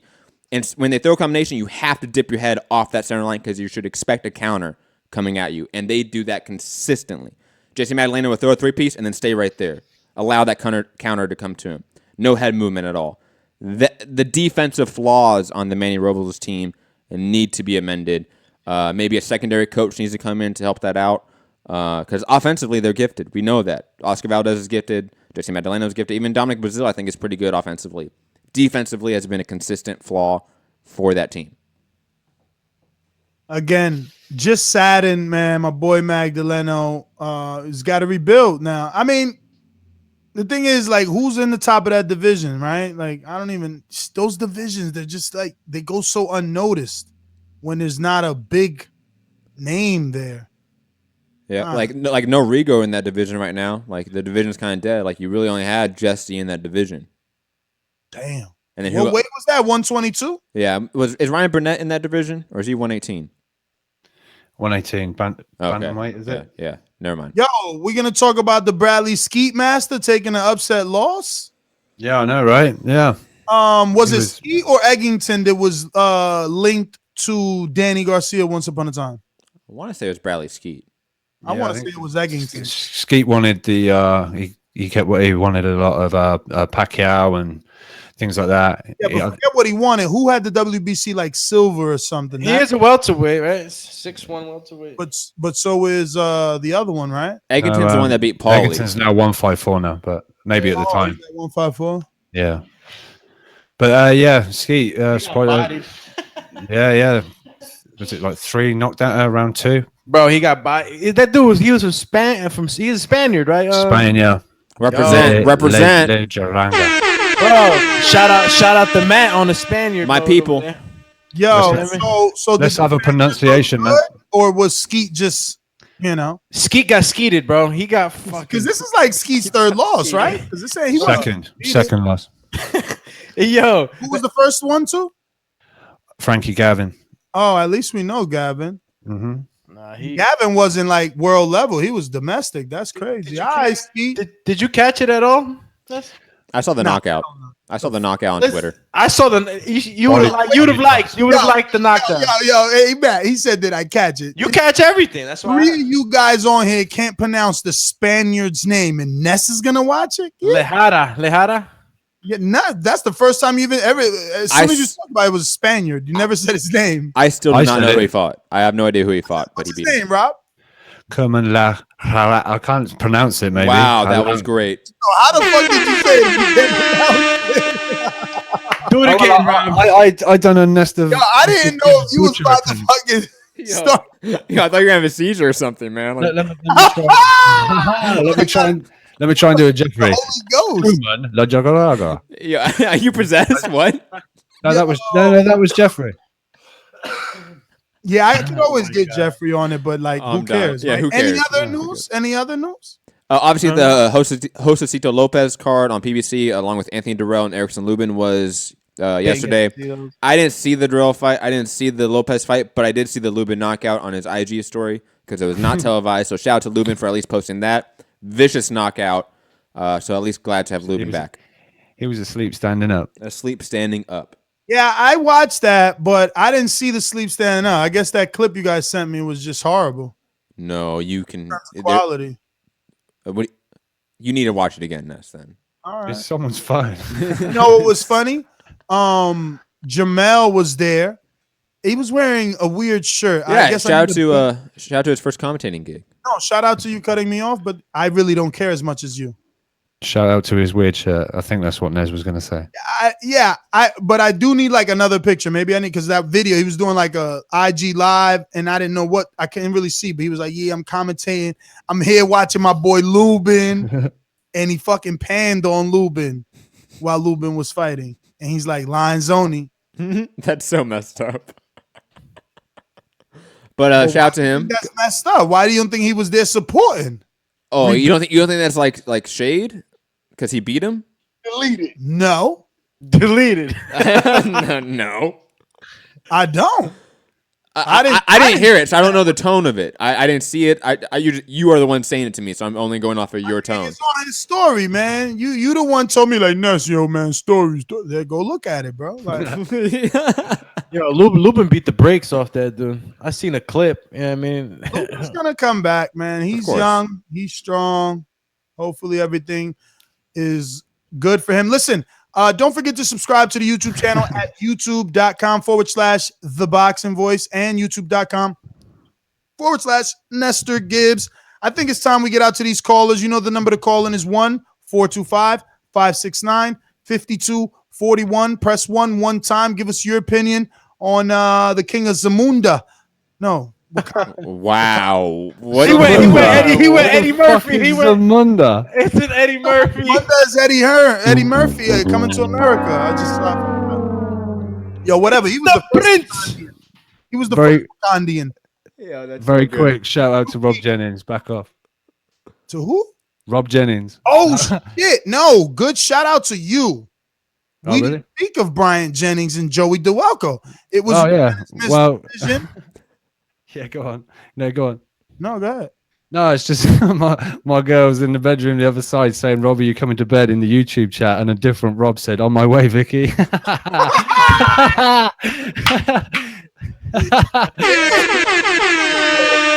him. You better get off the bed for the other Rob coming. Yeah, I know, right? Yeah. Stay in your lane. Stay in anyway, Brian Jennings. We need to get guys I'm out. on the clock. Brian Jennings, I only saw like half the fight, I'll be honest, and I wasn't that impressed. I didn't get to see it, but I want to see it because I heard it was a tough, unanimous decision. Yeah, it was close. It was back and forth. It was. Yo, is that Joey is good. He just shouldn't be a heavyweight. He's not built like a heavyweight. Well, Jennings, think about this. Jennings is a small heavyweight, and Joey is smaller than Jennings. Yeah, but Joey also has less power than Jennings, right? No, that's right. But going to your point of like Joey should not be heavyweight. Jennings is a very small heavyweight that can arguably be a cruiserweight, and Joey is smaller than him. Like Joey can be fighting the Usyks of the world. Rebuilding too. Jennings has not impressed me as of late in his comeback tour, but he's been taking tough opposition. Like Joey's a tough fight that a lot of people don't know. You know, like Sulecki. You know, like some of those fights are arguably bad promoting, bad managing. Like you shouldn't take that fight in this point maybe, but I understand why. It's Top Rank. They bought Brian Jennings for a big contract. They want to expedite the money they can get from Brian Jennings. So they need to sort of, push him back into contention faster than, let's say, most people at that level on the comeback trail. I have no. I'll just say like Doomy. Yeah. Nah, man, I didn't see the fight either. So I'm pretty much at a loss for any words in context to the fight. So, Shakur but I mean, Brian Jennings. I mean, he's been looking in shape. I know that. So for it to be, said as of a tough fight for him and all that, you want to be impressive coming back. You want to make it back up through the ranks and stuff. So, I mean, I don't know what's next for him. Jesse Hart had a fight yesterday as well. One via knockout, kind of a sloppy, weird fight. It was awful fight. It was bad matchup. Nah, I mean, he was all right up until that situation. No, man, it was a dirty fight. He should have got that fight under control, man. You had Jesse Hart holding the guy's head as he was delivering uppercuts. It was so was Baby Miller too, and nobody's. Well, he can't referee two fights at once, can he? Come on. No, I'm just saying that nobody was talking shit about the other referee for him holding. Well, I know what you mean, but we were just talking about this one, and I know what you mean. He basically got to the count of 8, and then told him to stand up, and he didn't want to stand up, and then he eventually, like, I don't know, 15 seconds later, he did stand up, and then he waved it off. It was a bit ridiculous, but. Yeah, you're going light, Robbie. They had a full-fledged conversation. I thought. Oh yeah. How many memes can you come up with in that scenario? That Nicholson was turning his back. I don't know. It's just wasted like, I don't know, 30 minutes of my life watching that. But, damn, that sucks. Come with the heat. Yeah. Well, let's go back out to the callers. We never got to them. We did mention the number, but 1-425-569-5241 or add Nestor Gibbs on Skype. Hit that thumbs up. Subscribe. Share. Matt said it all. I don't have to do nothing now. I don't even know what to do. It's just join Patreon. Oh. Join. Hopefully, you're about to say going out to legendary boxer. LB. Money too much. Why is y'all worried about what's in my pocket? What? How is that relevant? Brought to you by El Camino Electrical Services, experts in electric vehicle charging stations. For consultations and turnkey installation, visit us at elcaminoelectricalservices.com. Going out to my good friend, Cuban Alex in Canada, ringer status. What up? Firsties. What up? You get firsties, baby. Hell yeah, man. You know what's up. Yo, I just want to use this time. I missed the fights yesterday because I was hanging out with Jose. I'm watching some local fights here in Canada. You got to see Huracan, right? He won yesterday, right? Yeah, I got to see all the local. He won yesterday. Yeah, he did good, man. Like, I just got to give thanks to the Boxing Boys, man. You guys are quite the family. Boxing fans are the best in the world, man. Join Patreon. Be part of the movement, guys. Because these guys are fucking awesome. I had a great time. But hey, man, a bit off topic. I didn't know Matt was such a fucking expert on body shots, man. They hurt. Yeah, they hurt. His record speaks for itself. They hurt. Body shots hurt. Honestly, all kidding aside, I didn't know this guy had fought like amateur fights or anything like that. I was under the belief that minimum weight was 105 pounds, man. He said you 90 pounds, man. Oh, man, like, what weight is Matt fighting at, bro? Yo, how much tape do you have on those glasses, Four Eyes? Come on. Ooh, he went old school. He went old school. He went old Fucking school. hell. Matt, where'd you get that Back to the from? 90s right there, baby. He Yeah. went back to the Sandlot with that shit. Yo, I can fix that with surgery or just plain contacts, man. You still like you just can't gain weight, man. What's up with that? Oh, come on, spit it out. If you're gonna go Yeah. at someone, fucking spit it out. Make it roll. That is true. He's a cool guy. I like the boxing voice, man. He's dropping knowledge on body shots here. Anyways, I'm out, man. You guys are awesome. Yo, Alex, you going to take the Ness fight or what? You going to duck that work? Whoa, I'm the one ducking him. Yeah, he's ducking me. I want that work. You know, Alex has got the bag and Nestor won it. Alex offering the 50 million. Alex he ain't make a good offer, so we not about to make him famous off Ness. I got a title. I got 2 wins. Just agree to it, Ness. Just agree to it, and then you can see the 50 million. All right, I can agree. I can agree. He has to offer. What's the offer? What do you want me to agree to, bud? But just then you can, sit down and have a meeting. Respect for once, bro. Instead of fighting all these bombs, you're gonna get respect fighting a guy your own size that can actually slap you across the face, man. A guy with actual range, man. Yo, that's what the last guy said. That's what the last guy That's what the last guy said, and he ended up on the canvas. And almost beat you. Bro, that was the weakest knockdown I've ever seen, bro. Call it whatever you like. I'm the only fighter on Border Wars to score 2 knockdowns. Hold on. You got a knockdown, and you still arguably lost in a 3-round fight. Did Cruz Alex.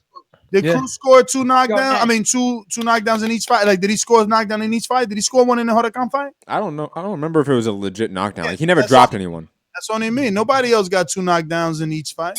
Cuban Alex, just quickly, I gotta say, I don't think you sound like a killer, bro. You don't sound like a killer Alex, to me. you're only a ringer, not a boomeranger. So Oh, and we do have some boomerangers and ringers as well on the line.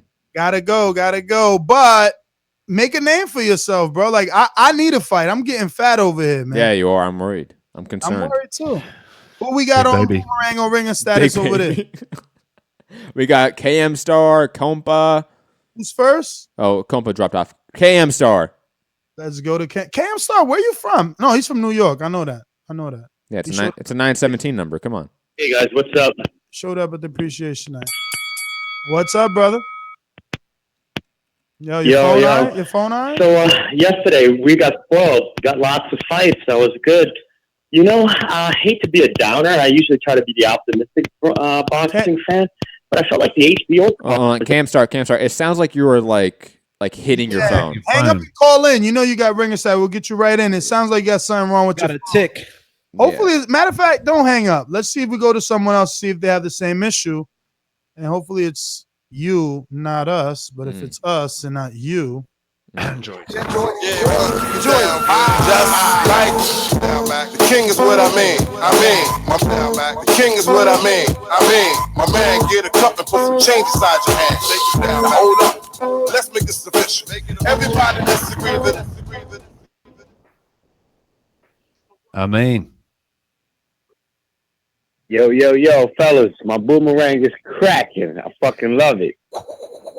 all right. One moment. I mean, don't hang up. KM Star. So that means it is your phone. Hang up. Call back in. We'll get you right on. I mean, take it all. Wait, hold on. I mean, you have boomerang status, and Nestor didn't tell me. I didn't get a notification yet, so relax. Oh, okay. Boomerang. Let's go, I mean. And let's see. Well, I'm gonna go back and go ahead and check it out, Ness, because Jose, shout out to Jose, Canadian motherfucking Jose. My son's waiting on his shirt, but I love you for letting me get that boomerang slot, my guy. Yeah, big shock the guy at his older shirt too. Fucking Enrique.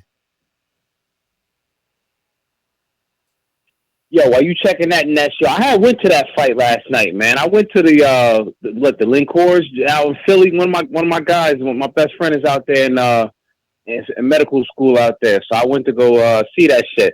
Yeah, I was surprised that Jessie Magdaleno lost.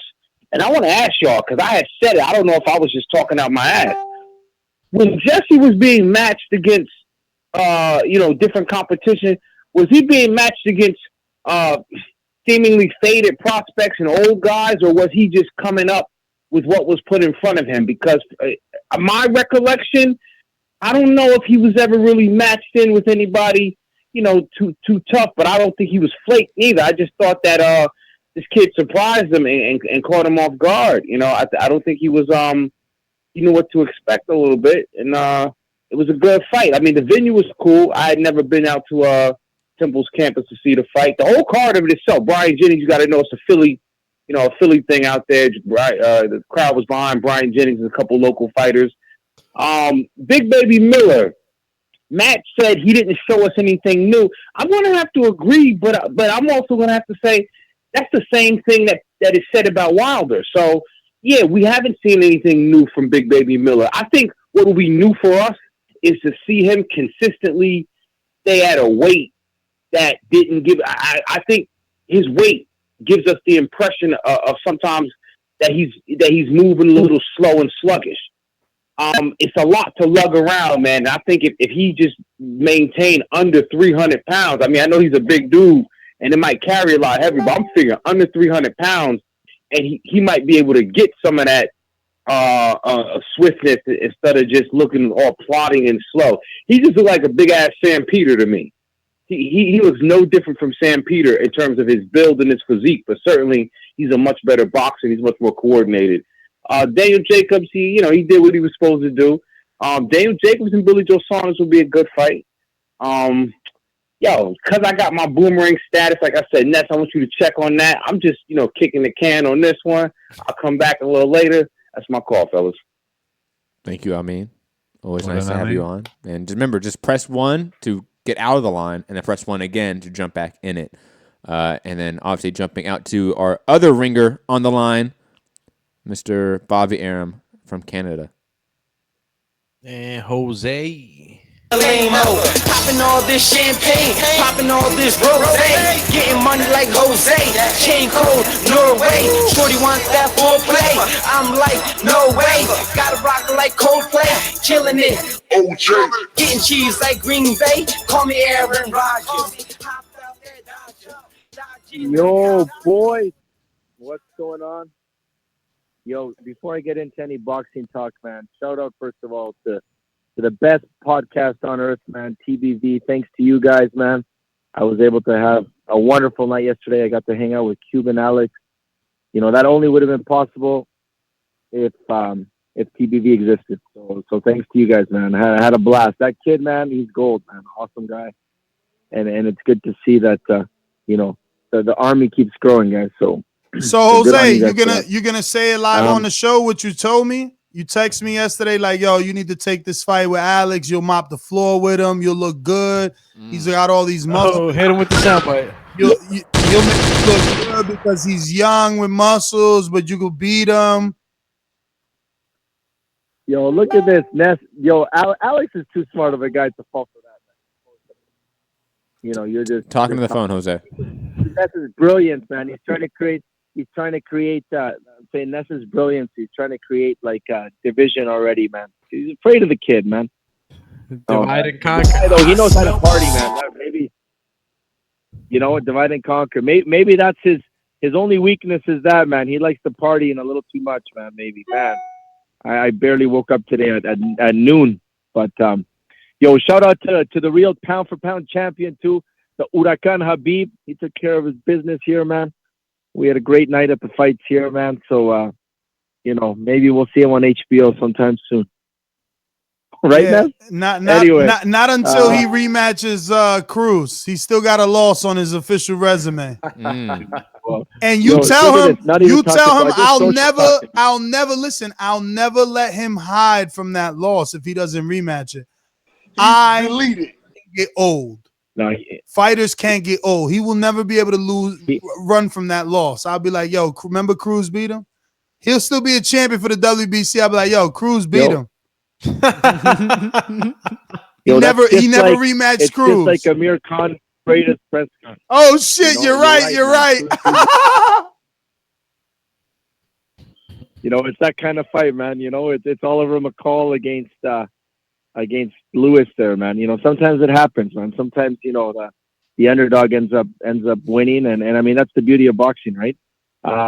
Another shout out, the Rockstar's coming. So Rockstar's gonna come visit us this Wednesday. So we're gonna put some footage out there. We're gonna live stream some action so you guys can see that. You know, I guess the general public has no idea what I'm talking about, but you guys know. So I know what the general public doesn't know. The general public hasn't picked up on your voice, man. You got a few. What you got? You drinking white liquor, dark liquor? What you drinking? Call him raspy. Duck juice. Call him tipsy. Some Captain Morgan. I told you. I know my boy. I know my boy's voice, and when it's intoxicated, he's a straight pirate right now. He's more rowdy when he's sober. Our night was also sponsored by Canada's finest medical cannabis. You know, so we had some good times, man. So hopefully one day soon, man, you guys will make your way out here, man. That'd be great. Other than that, whenever Huracan takes that rematch, I think that Huracan footage. He's looking sharp. I think that Huracan needs to do an A-side rematch, send an offer to Cruz to fight him in Canada for revenge for $50 million. We'll show up. You know. Cam Stark called back in. That would be beautiful, man. Yeah, that will. All right, Jose, go sober up. Stop driving. All right, boys. Stop driving. Sounding like Barney from The Simpsons right now. AM Star with the ringer status. What up? Let's go. Hey, do I sound better this time? Yes, sir. No crackling. Good. All right. So what I was saying before is I didn't really love the HBO card. I found it like, I don't know, it sounds bad, but I found it unexciting. You know, I wasn't excited by Jarrell Miller. I wasn't excited by the Jacobs fight. I saw, obviously I saw talent. I saw some good skills. You know, Jacobs is a good fighter. I know the other guy is supposed to be pretty good himself and have a solid chin. But, I guess that was just, maybe the fight just started too late in the evening for me. And I just felt, I left flat, like I was like, yeah, I'm glad this is over. Usually I'm not like that when I watch fights. I am excited about the prospect of him fighting Charlo, or as someone else mentioned, like, the British dude, he'd be a good fight, et cetera, et cetera. But definitely the Maldonado Dogboe fight stole the night. Like, that was the best fight of the day, and it was super awesome. You shouldn't feel down on your boy. I heard you earlier in the show say that. Like, put it this way, would you want to see that again? That's the only fight I saw last night that I would say, yep, I'd pay to see that again. I want to see that again. So Maldonado has nothing to hang his head about. I do believe in points in time in that fight, he didn't fight smart. Trying to be a tough guy, pounding his chest, pounding his stomach, letting the guy rail on him. I think that he, with some correction, the second fight could be better than the first fight. So, that's my call. But, honestly, Jacobs does need to do more to excite. Maybe I'm being overly critical. I'll stop right there. All right, KM Star, thanks for calling in. We're going to go out to Legendary Boxeador. Oh, excellent. No, I'm staying. What's up, Anassa? That was a great fucking interview with Eddie. I've never seen that fucking chump so flustered before, because he's had such a smooth ride in the sport. When he became like 25, Daddy had him in the company. Daddy gave him the office. Daddy gave him the whole mansion to make him the office. So he's always gotten everything on a silver spoon. The UK media, they don't even have the balls to ever ask him follow-up questions. He pays Kugan Cassius's plane tickets and rooming and board, so he can't even ask him follow-up questions, and that's exactly what's going on with that Radio Raheem kid. He even admitted on video that Eddie's been paying his room and board, so I'm glad you asked him all those tough questions. That's why he was so flustered. That's why he was getting so mean and shit. I've never seen him so mean with any other reporter except you. So that was good on you. Also, did you see how he tries to talk down Al Heyman, how condescending he is? He said, you asked him, do you have any doubt Al Heyman could come up with the money? He's like, listen, Ness, Al Heyman has done some of the biggest fights, some big fights. What he never says is Al Heyman has done the biggest fights in boxing history known to fucking mankind. Every boxing fight that is the biggest fight in this sport, Al Heyman was at the fucking table. He wrote the fucking contracts. He wrote the fucking checks. The biggest checks in boxing history have been written by Al Heyman. So any fucking retard in this chat that's talking about where this money is coming from, they need to get on fucking Google and make sure they need to know who is the fucking man that brokered the biggest fucking deals in this fucking sports history. Manny versus Floyd, Floyd versus Canelo, Floyd versus McGregor. Those fights alone are, I think the gross probably like 1.2 billion, if I'm not mistaken. Am I wrong? Those three fights alone? Yeah, I think that's about right. That's about right? Because I don't think these UK fucking fanboys like to hear these numbers. Because Eddie Hearn, if we're going to talk facts and numbers, Eddie Hearn and his daddy have never even done one fight that's hit the $100 million mark. Never in their fucking life. So when they talk about where's this money coming from, this money is coming from the man that runs boxing in the worldwide, who puts on the best fights, the biggest fucking fights, the most exciting fights in 2017, 2018. That's the man who's been putting on these fights. The only biggest fucking worldwide fight Eddie's put on in his life is AJ versus Vlad. That's it. What other fucking major world record breaking fight has Eddie ever put on in his life? Ever? Just name me one. Very quickly, man. Very quickly. Carl Froch versus George Groves, 80,000 people in Wembley. But America didn't give two shits about that fight. Let's be honest. America didn't care about that. That's all that matters then. Yes, we did because we aired the rematch. The heartbeat of the world, America. Wait, didn't we air the rematch? Hell no, we didn't hear any of those bullshit fights. Come on now, we didn't hear any. I thought HBO aired the rematch. Andre Ward was there and everything. Fucking liar. I thought HBO aired again. I thought HBO aired the rematch. HBO aired it. I believe so. I can check that really fast. Oh, I mean, check it real quick. But I'm just saying the masses in America did not give two shits about Carl Froch or George Groves. Yeah, listen, man. Listen, don't give two shits about you calling people retards in the chat when you're in there saying, "Oh, the USA saved the UK from Hitler." So check yourself on the retard comments.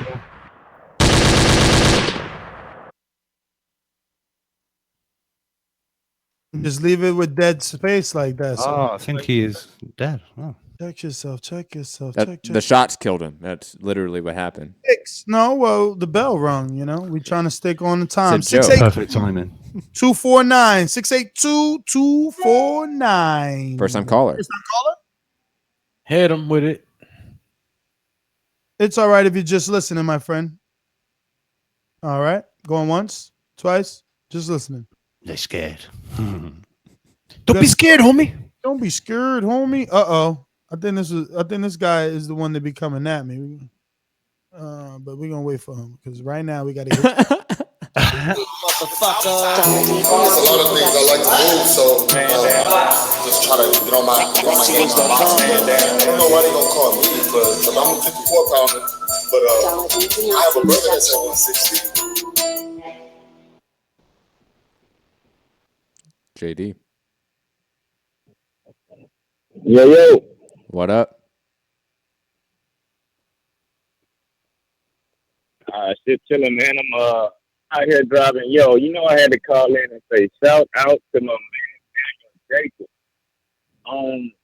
Yo, I didn't know nothing about that guy he was fighting, Sulecki or whatever his name is, but what do y'all see him at, like, as far as the middleweight division? Like, do y'all see him beating some guys like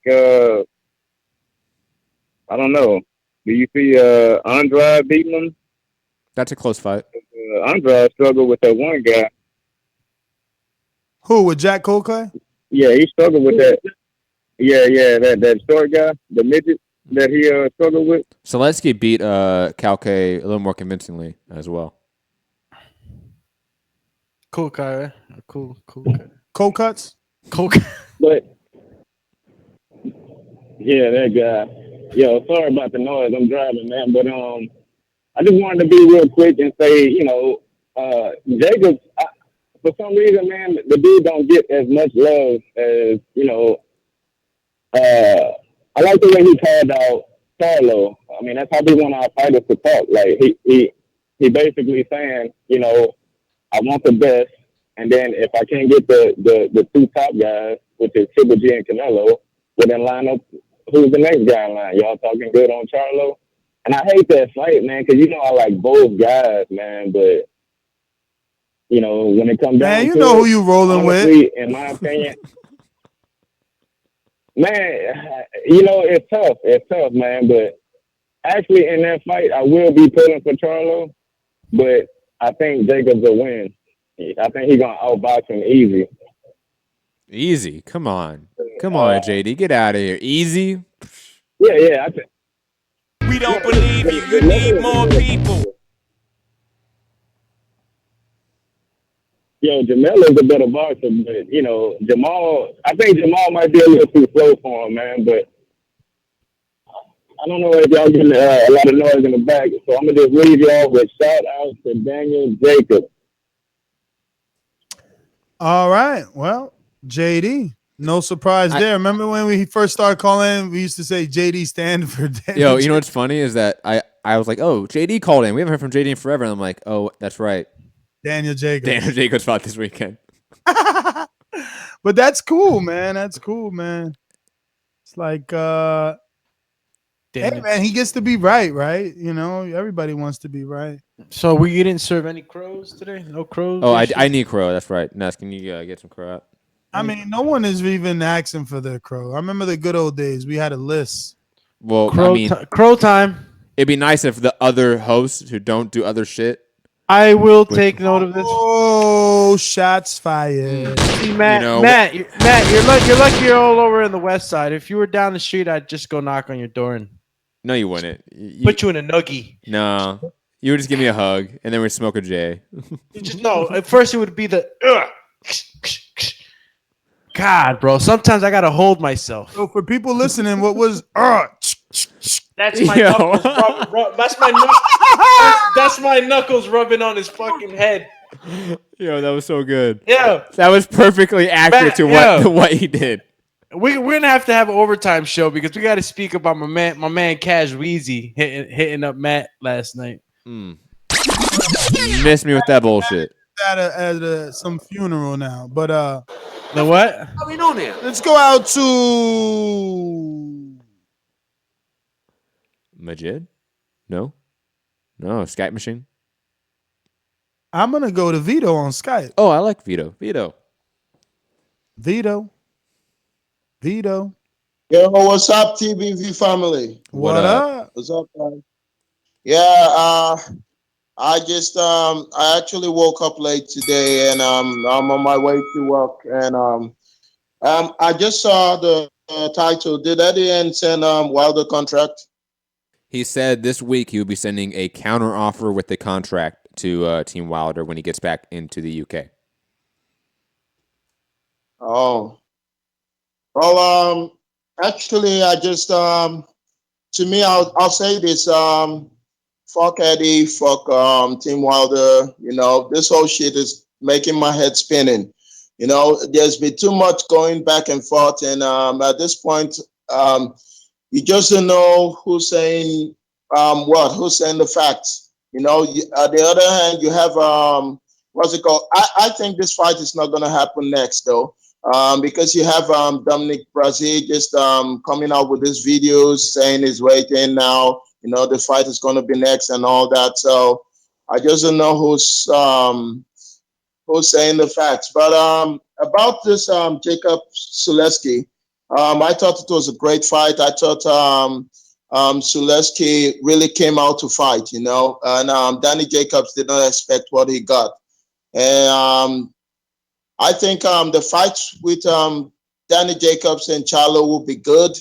Will be great, actually. If it will be the fight of the year, if that fight is made, it will be the fight of the year because Danny Jacob doesn't like getting hit, and once you hit him, he always comes back. He wants to get you back. So with that, you're gonna get a brawl. I think you're gonna get a brawl, and it's gonna be good for boxing if they ever make that fight. So that's my call. Peace, family. Vito, thanks for calling in. We're gonna go to Akas. Man, you help me out, bro. Wow. Yo, what you man saying? You're right. Yeah, what's good? How you pronounce that? It's Akwesi. Akwesi. Yeah. Where you calling in from? I'm calling in from London. All right, talk to us, brother. Yeah, so I just wanted to talk to you a little bit about your interview still about with Eddie Hearn, innit? Basically, obviously you mentioned about like Al Heyman about the 50 million, yeah. But what the question I've got for you is that how much value do you think Al Heyman places on Deontay Wilder? Because obviously, if you look at like the purse bids, yeah, for like say the purse bid he put in for Povetkin, yeah, Povetkin that purse bid went 7 million to Povetkin's team, and obviously we know where Wilder was going. Al Heyman put an offer in for 5 million, so I don't know why you're questioning Eddie Hearn for asking where the money's coming from for 50 million if Al Heyman's only putting up say 5 million for Povetkin. You get me? I'll answer this very quickly because Povetkin and Joshua are drastically different in terms of drawing power, in terms of the money they represent, in terms of what they mean. Joshua has multiple belts. Povetkin has no belts. On investment, ROI, return on investment. In that, but the thing is, what I'm saying is that Wilder's return on investment was valued at 5 million by Al Heyman for the Povetkin fight. 5 million for Povetkin, brother. That's an entirely different contract. Using your boy Eddie's words, we're talking about Dylan White and not putting him in an AJ contract. That's an entirely different contract, entirely different fight economics, different financials. It is an entirely different situation fighting Povetkin in Russia than AJ in the US or the UK. Entirely different. Is Povetkin 10 times more valuable than AJ? Or no, it's AJ 10 times more valuable? Dude, easily. Think about it like this. Easily. Think about it like this. Look, think about it like this. If you want to say that Al didn't have faith in Wilder, right? Think about how smart Al is, so you can see how well he knows this boxing business, right? Remember, we questioned why he made Peter Quillen get out of the Korobov fight and drop his title. You remember that? Yeah. Okay. He was undefeated when he made him do that, right? And a lot of hardcore fans thought Matthew Korobov was a tough fight. Did you? Yeah, no, I definitely did. Yeah, At the time, yeah. But Al Heyman had bigger plans for his undefeated New York middleweight with another undefeated New York middleweight. So he made him get out of that fight, paid him money to get out. It's no different here, brother.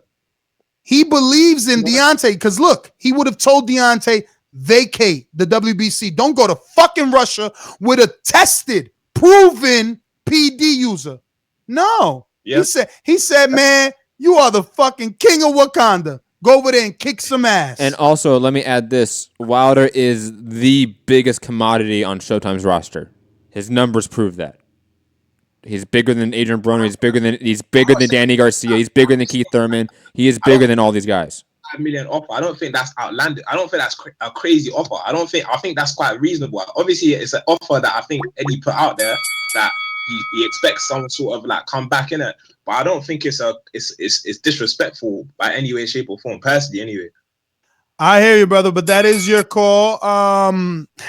I don't know. I don't know what he means by he doesn't feel that the 12.5 is disrespectful. Did he say the 12.5? I thought he meant. Look, you got to think about it like this. How could you still be thinking that the 12.5 is reasonable? Quickly, not to hold on, I need to interrupt you for a second because I misheard him and I heard him differently than what you're interpreting it. So maybe we can bring him on. I thought he meant it's not disrespectful to ask where the 50 million is coming from. I thought that's what he meant. Maybe I misheard him. That's what I meant. It's not disrespectful to ask where the 50 million is coming from first, but I'm also saying that I don't think 12.5 as an offer to Deontay Wilder is something crazy. I don't think it's a. Now, how you pronounce that again? It's a Kwesi. Yeah.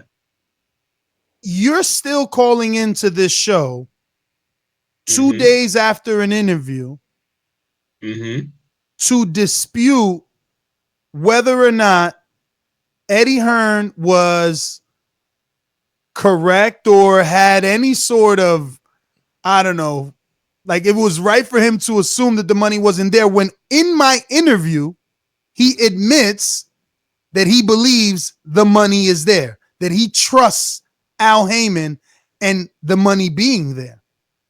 Correct, but you gotta ask where it's coming from. You gotta ask. But why? Excuse me. Did you ask Mayweather where he was getting 100 million to pay McGregor? Did you ask Mayweather where he was getting 40 million to pay Manny Pacquiao? No, because guess what? Al motherfucking Heyman made every big fight in boxing, bro. But the same Mayweather that's sponsored by Hublot, the same Mayweather that's got private jets, of course he's going to ask. You don't need to ask questions. But who you think made him the money? Why do you think oh my God, why do you think Hublot sponsored him? Because Al Heyman has him on TV doing millions of pay-per-views. So he is a commodity that people want to put their names on their shorts. Come on, bro. You know this. But Deontay Wilder's not the same. He isn't. But he is at a level, and clearly he is at a $50 million level that you are You are and, ins- and Yo, hold on, you and are- hold on, time. Wilder's not getting the 50 million. Like, maybe Yeah, you figured. you're mad that your This boy what I is was getting just- I paid was just 50 to about lose. say, Wilder's not getting near 50 million. Wilder be get lucky. But why to get are you 20. upset? Why are you not happy that AJ is getting 50 million? Why am I what? Why are you not happy that AJ is being offered 50 million? Why are you still saying, oh, the AJ 12.5 is good? I'm not upset. I'm talking 12.5 about is reasonable. Why are you worried about the 12.5 being reasonable when they're offering your guy 50 plus? Because the issue is that Wilder's coming out saying, "Oh, 12.5 million is ridiculous. It's rude. It's this. It's that." It's not rude. if you're Forget gonna about end up Wilder. with- Forget with- about with what possibly Wilder's 20. saying. Other than, do you want to fight for $50 million?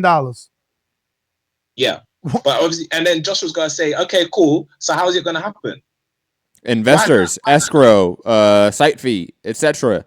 Like, I don't even I gotta let you go, but I'm giving you extra time. But look, you don't make any sense. You have to understand that no one says where is this coming well, hold from. on. This is the first time this talking point has ever been used by the fan base for a guarantee. Like, I want to make that like this was never used as a talking point for the Mayweather fights, for any other Al Heyman high guarantee, Mike Tyson back then. No one questioned the guarantees back then. Of course not. Why do they question it now? We Because know they're why. Hold on, protecting we know why. Protecting AJ. Like, come they on. gotta protect AJ. Like, if you want to argue about the meeting or what you want to argue these other points, that's fine. But you cannot argue about how can we know the money's there when literally every side of this situation is saying we believe the money's there. That's not really the question. So we can move on, Dude. We have he boomerang back in. Did he? I think so. Oh yeah, he is there. I mean, go for it. Yo, so this is the shit that made me jump back in. And by the way, guys, Patreon, get with it. If you ain't on TBV Patreon, we love you nonetheless, man, but you got to get with it. Check this out. Why the fuck $50 million? This fucking guy, Eddie Hearn, gets it. I don't know. They could be asking me to wear pink trunks. I don't know if I can do that. Who gives a fuck? If it's about the fight, the biggest issue was the purse. It's got to be 50 million. So now the bag is secure. Well, where is he getting the 50 million from? It could be 50 million fucking shillings. It could be 50 million toenail clippings. Like, yo, get in the ring, fight. It's more than fucking. And I said that when we had that show. I said it. I said people will look at the number and say, "Oh, never mind. It's 1.5 times what he was already getting for his highest paid bout. Never mind that. Now it's, well, if he's getting 50, where is he getting? Who gives a fuck?" That's my call. And also, why would we Say assume toenail clippings, or did he add that? No, he added that. I'll say this: Does anyone think that the U.S. side is going to have a 50 million offer with investors and etc. that conflicts with their UK distribution rights? No. Does anyone think that they're going to make him wear pink shorts? No. Like, are these honestly legitimate gripes about this deal? No, it isn't. It's smoke screen, to use Ness's favorite term. It's a smoke screen.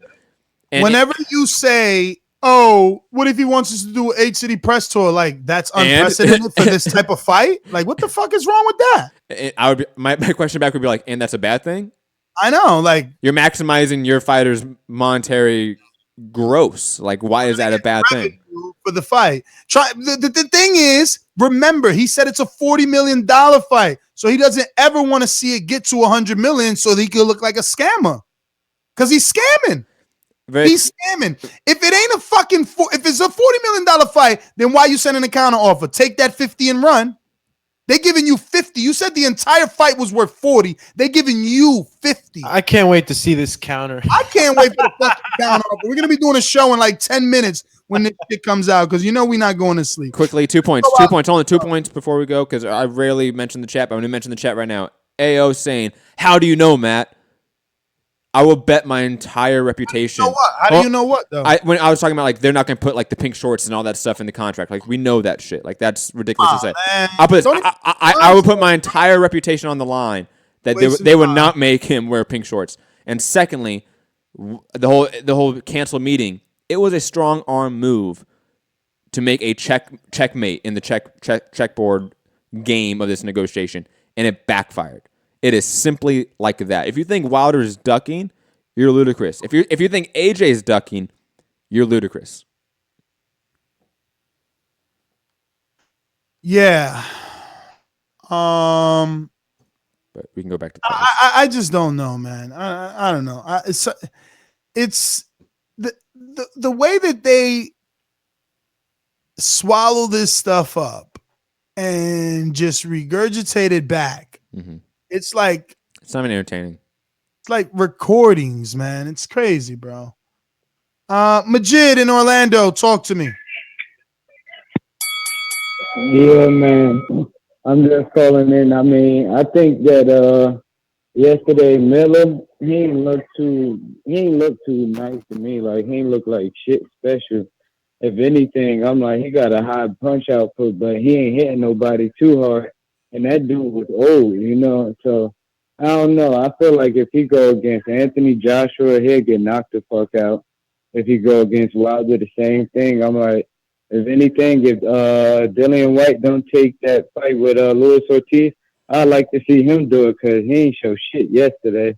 But Danny Jacobs, I guess he did his job, and I'm just happy he called out Charlo. So I hope that fight could be made, you know. And then that Anthony Joshua and Eddie Hearn shit, I just want to see what the next move is. I don't got no comment on what they doing. And that's all I got. All right, Majid. Well, thanks for calling in. Who do we got here? We got Mike on Skype. First time calling in, Mike? Mike. Skype, Mike. No? Okay, we're going to go. Hey, sorry about that, man. Hello? Yes, sir. Where you calling in from, Yeah, brother? it's my second time calling in. All right, take it away. I just think something's like not adding up. The money's there, the offer's there, so we got to figure out why Eddie's not taking the offer.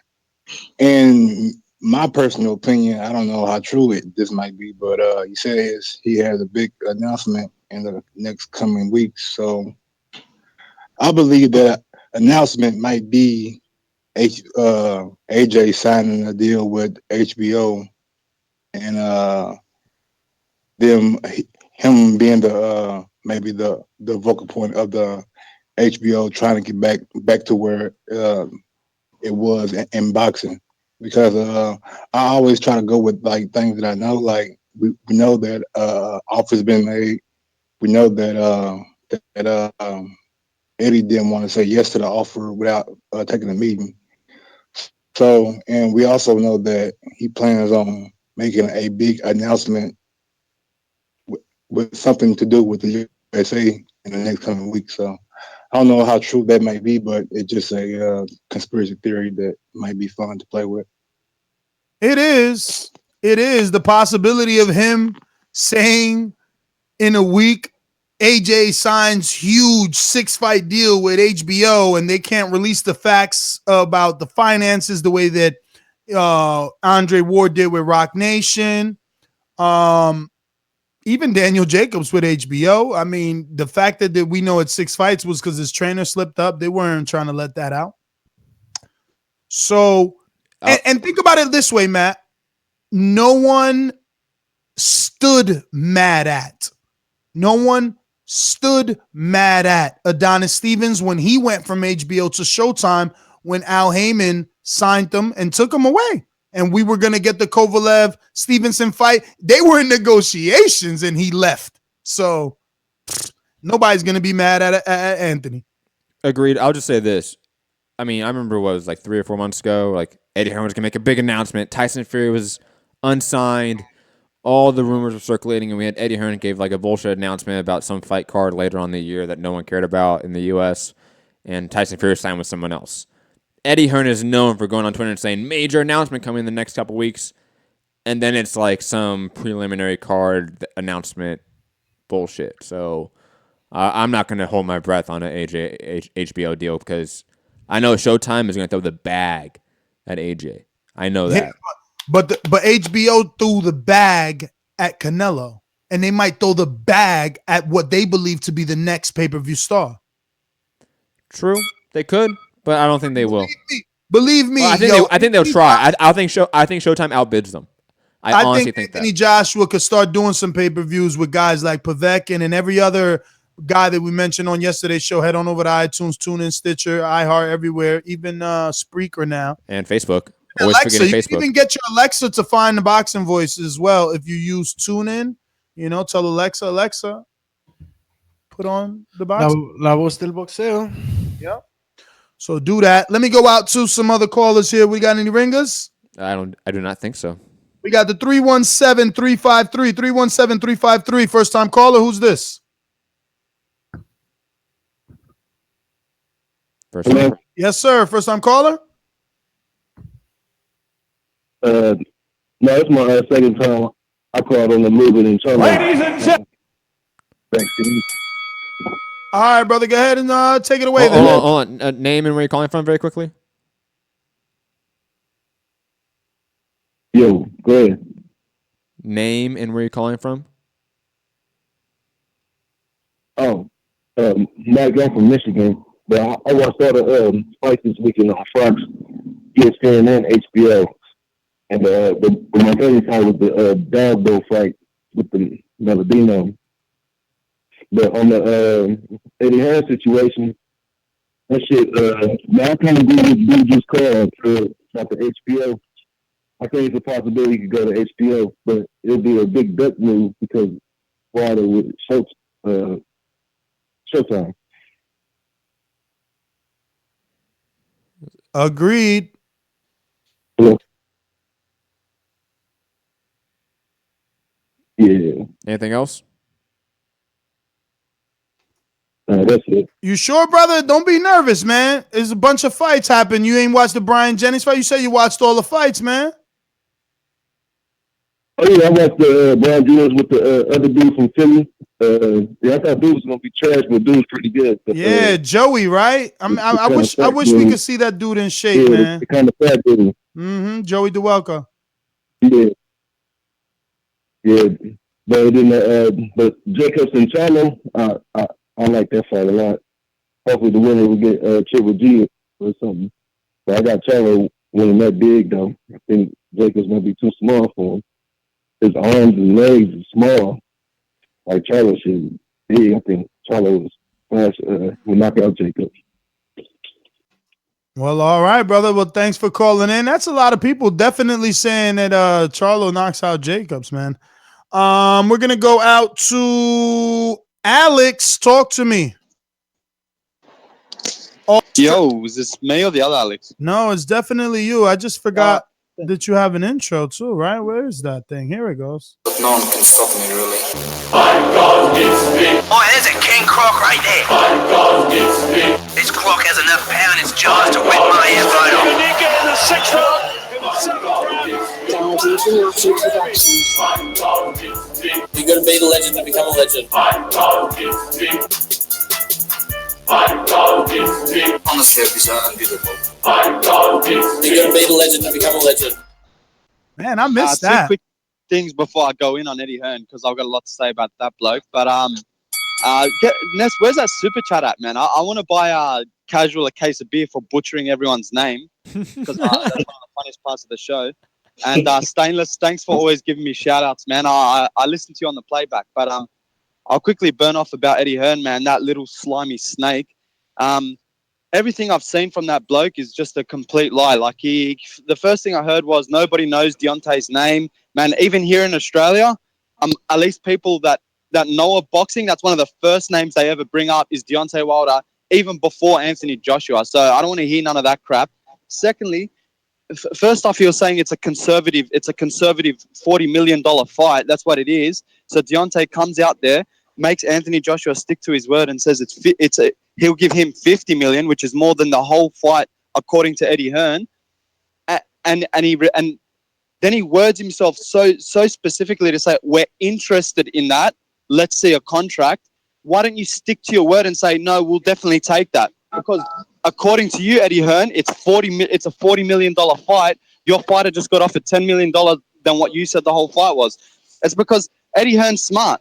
He knows that it's much more than a $40 million fight. He just wanted to keep more in his pockets, more in AJ's pockets, and rip Deontay off. So, man, if Deontay ever hears this, man, do not take it. Make them stick to their word. You deserve much more than 12.5. You probably deserve more than 25, in my opinion. So, I think, man, Eddie Hearn's a snake, and I just do not like his dishonesty to the public. If you want to promote the fight and take more time and marinate the fight, that's cool, but at least be honest with the people. Stop lying to us. Stop saying no one knows Deontay. Stop saying it's a $40 million fight. Now you're eating your words constantly eating your words. So that's my call, man. I hope Eddie Hearn rots. Damn, good call. Good call, Damn, Alex. You need to call in more, man. I almost forgot you had a fucking intro. But thanks for calling in all the way in Australia, keeping us international. It's that time difference. Head, Matt? It's that time difference. Australia is like fucking... It's drastically different than like the UK. At least the UK is like... it's the next day over there. It's it should be like 9 in the morning, I think. Well, 2 hours now would make it... Math is hard. 7. I think when it's 7 for us, it's 9 a.m. over there, so it should be 11 over there. Let's go out to the UK. We're going to go to EJ Boxing Live.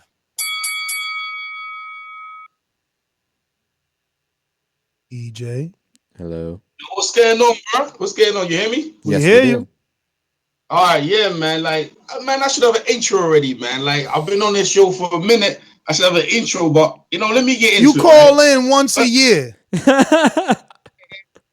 You know who I am, though, but it's all good. It's all goodness, right? So, all right. So we're gonna talk about this Eddie Hearn thing, right? So, in my opinion, Eddie Hearn, he seems like he doesn't want to fight. I know you guys are trying to wonder why, but it seems like he doesn't want to fight. And maybe they've got to deal with HBO. As you saw, Dillian White's last fight against Lucas Brown was on HBO. Advising this fight, he did the show with Danny Jacobs and Baby Miller was on HBO. And I think more or less they want to finish their contract with Showtime. And they've already made maybe a unofficial deal with Peter, whatever his name, Nelson, and they want to go that way. I think that's what's happening. And he's Eddie Hearn just trying to, because there's no reason why you won't admit or just commit to a 50 mil deal. There's no reason other than you must have something else up your sleeve. And we haven't heard from AJ. I know AJ's on holiday and stuff like that. That's the only reason I can come with that why he wouldn't accept it. Like, why wouldn't you accept your prize fighter? And to be fair, Deontay Wilder made the deal to AJ, not to Eddie Hearn. So I know he's his advisor, but man to man, he made it to AJ, right? So AJ should respond himself. And he said, let's go. In fact, AJ said, let's go. So, but because we can't get into it with AJ, we're talking to Eddie Hearn. Eddie Hearn, as like a promoter, he's going to spin us around backwards and forwards and backwards and forwards. So, in my opinion, at this point, they don't want the fight.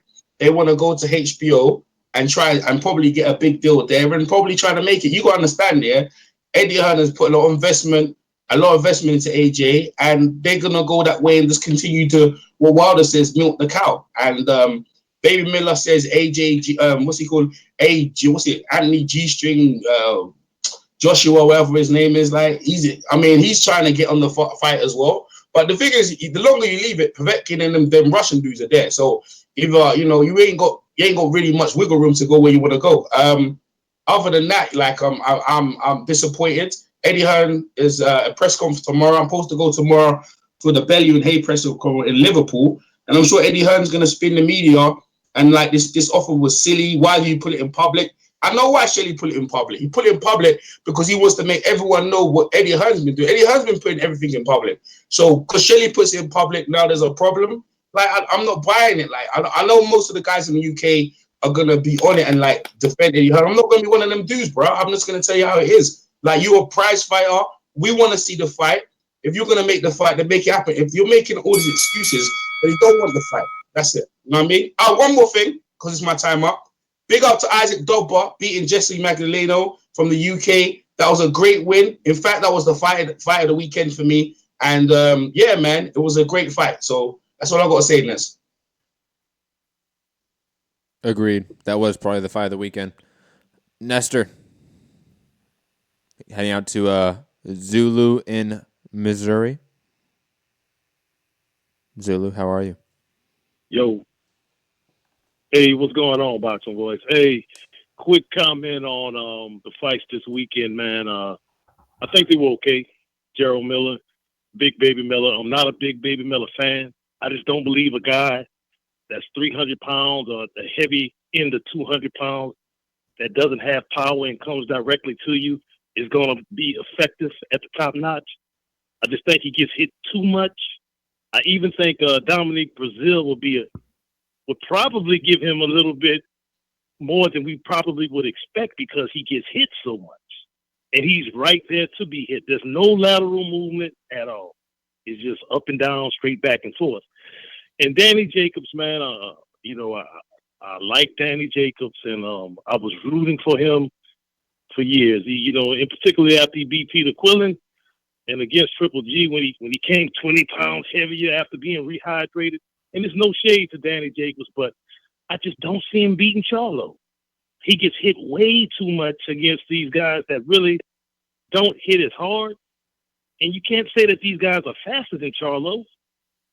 You can't say that they're any more skilled than Charlo, but they definitely don't pack the power he packs. So, and my question is I'm going to leave you guys with is, do you guys think Big Baby Miller's weight, being 300 pounds or whatever he was, 30 pounds lighter, does it even make a difference? Because I didn't see a difference. And I do think he is getting very tired in between those rounds. If you look at that fight, he was sucking wind the whole time. After about the third or fourth round, he was sucking wind. So do you guys think it makes a difference? I don't think. I think he's feather-fisted. There's no way he beats Wilder in particular. And there's no way he beats Joshua just being a target. That's my call, gentlemen. I'll agree that I really don't see a drastic change in this game when he was 280-something and compared to 306, I think he was for this fight. He was the same fighter. So I think that he should fight at whatever weight he's more comfortable at. He doesn't feel as drained in, and he would probably just feel more comfortable in the fight. That should be better for him in terms of the mental game. What we need to make clear is that I did an interview with Big Baby Miller, and he made it clear that he is not with Eddie Hearn. He does not have a fight-by-fight deal with Eddie Hearn. He talks to HBO on his own, all that. And, he's a complete free called agent. Eddie Hearn a scallywag. Him and Dimitri Salita, like a complete, like they're on their own. Yeah, from what I've gathered. Salita, his next fight with Clarissa Shields is going to be on HBO. Yes, I like Salita. He's a good manager. He does some good shit. Well, he's a promoter. Is he promoter? Oh, that's right. He's a promoter. My bad. Well, he's making moves, right? Like, I mean, he got Clarissa on there and Big Baby. And I mean, if you become like the next like Lou DiBella or of that sort of region, that helps. I mean, you can always make a market and make a living, or a version of Lou DiBella for HBO. Exactly. Since it no longer exists, let's go out to Ralphie. Raphael, talk to me. Yes, hello, gentlemen. Whoa, turn the computer off in the background there, buddy.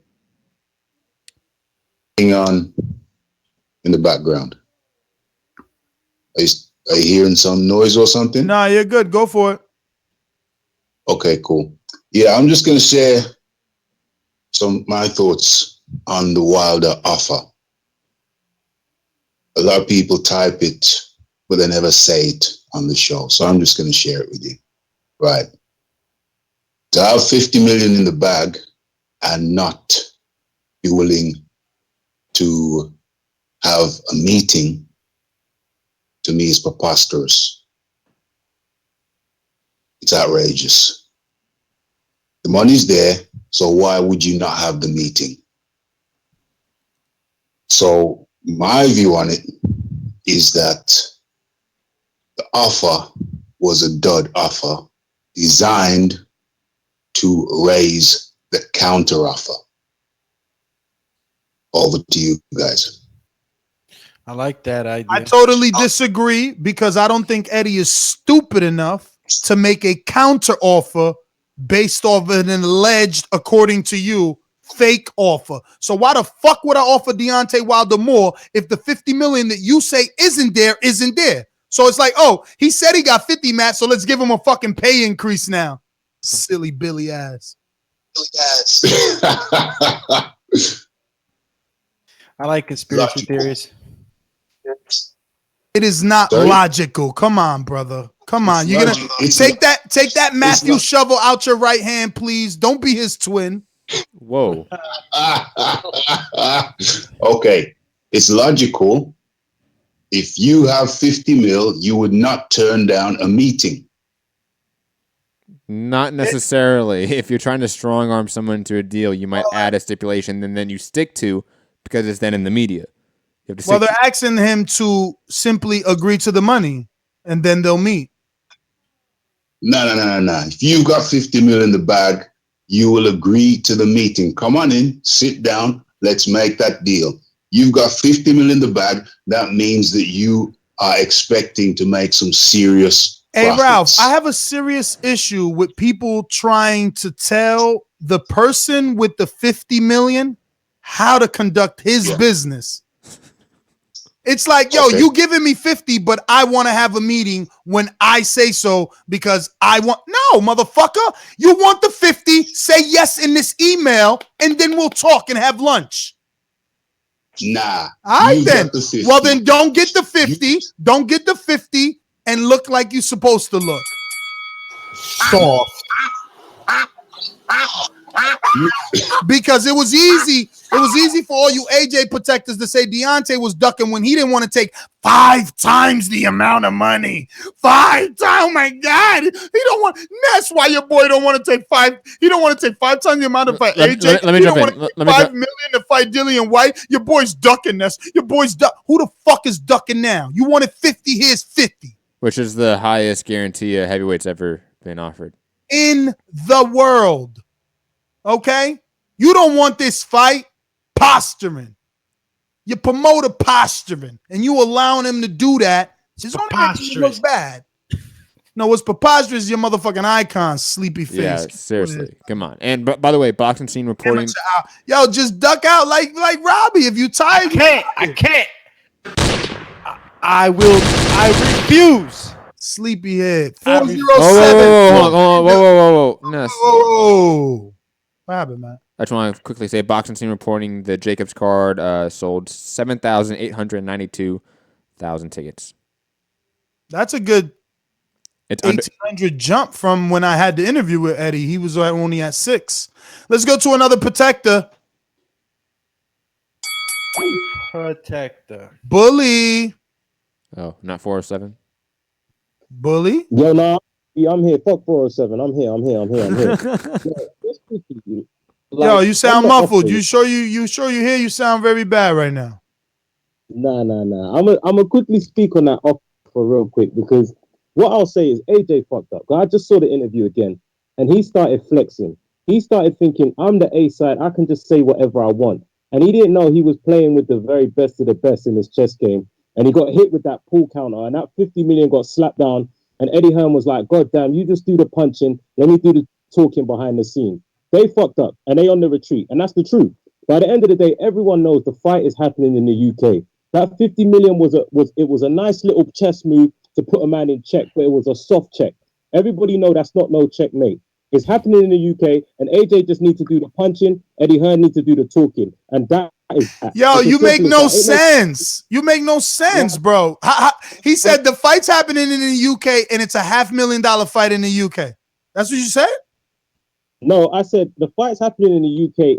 That 50 million offer was just, it was a little soft check from the team over there. But the fight happening in the UK is very difficult now because the only way really is to offer Wilder not only a bigger initial purse, but some sort of back end.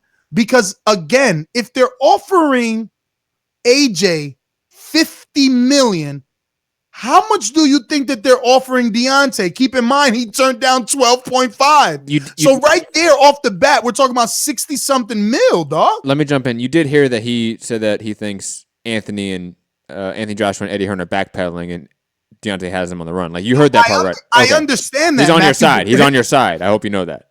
No, he is, but he isn't. Because for him to say that and then right behind that sentence say the fight's happening in the UK, when obviously the UK has priced themselves not out, but like Eddie likes to say, they don't have the money.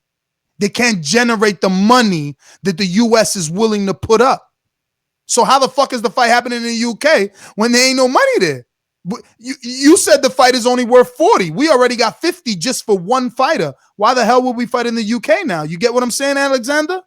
I get what you're saying. I don't get what you're saying, man. Listen, what out here with that 50 million shit. That was just a chess move. Like I said before, that's a soft. Oh, because you're in denial. Because you're in denial. Because you're in denial. It was a chess move. The money don't exist. What? It's not there. The offer isn't real. Listen, because that man put it up on social media. And that's a 50 million offer, man. Yo, go watch my interview. Eddie already said the money's real. Get out of here. You're in denial. Get the fuck out of here. That was just such a weird call because how can you say that they're backpedaling and then say, well, the offer is not real? If you think the money's not real, then obviously. Oh, no, let me finish. If Alexander, if you think the money's not real, then you must think Eddie, who's so smart, and Joshua, so smart, don't think the money's real, right? Oh wait, they do. They do think the money's real. The money's real, but it was a chess move. The money real, but it would never get put up for no bum like Deontay Wilder. Come on. That's an opinion. Bye. Well, he's the biggest draw on the PBC stable. Like, do people not understand that? He is. He's the biggest fucking draw on that stable. Matt, realize what these guys are saying. Okay? They're so fucking... They call me up Deontay's ass. These guys are so deluded. They don't even understand that they're calling in, claiming it an offer is fake, yet... Eddie saying it's real. No, listen. The offer is so fake, right? But somehow it's real enough to scare Eddie, to change the initial contract, offer Deontay more, still make it somehow in the UK. Like, you guys are in fucking la-la land. And do people really not think Al Heyman...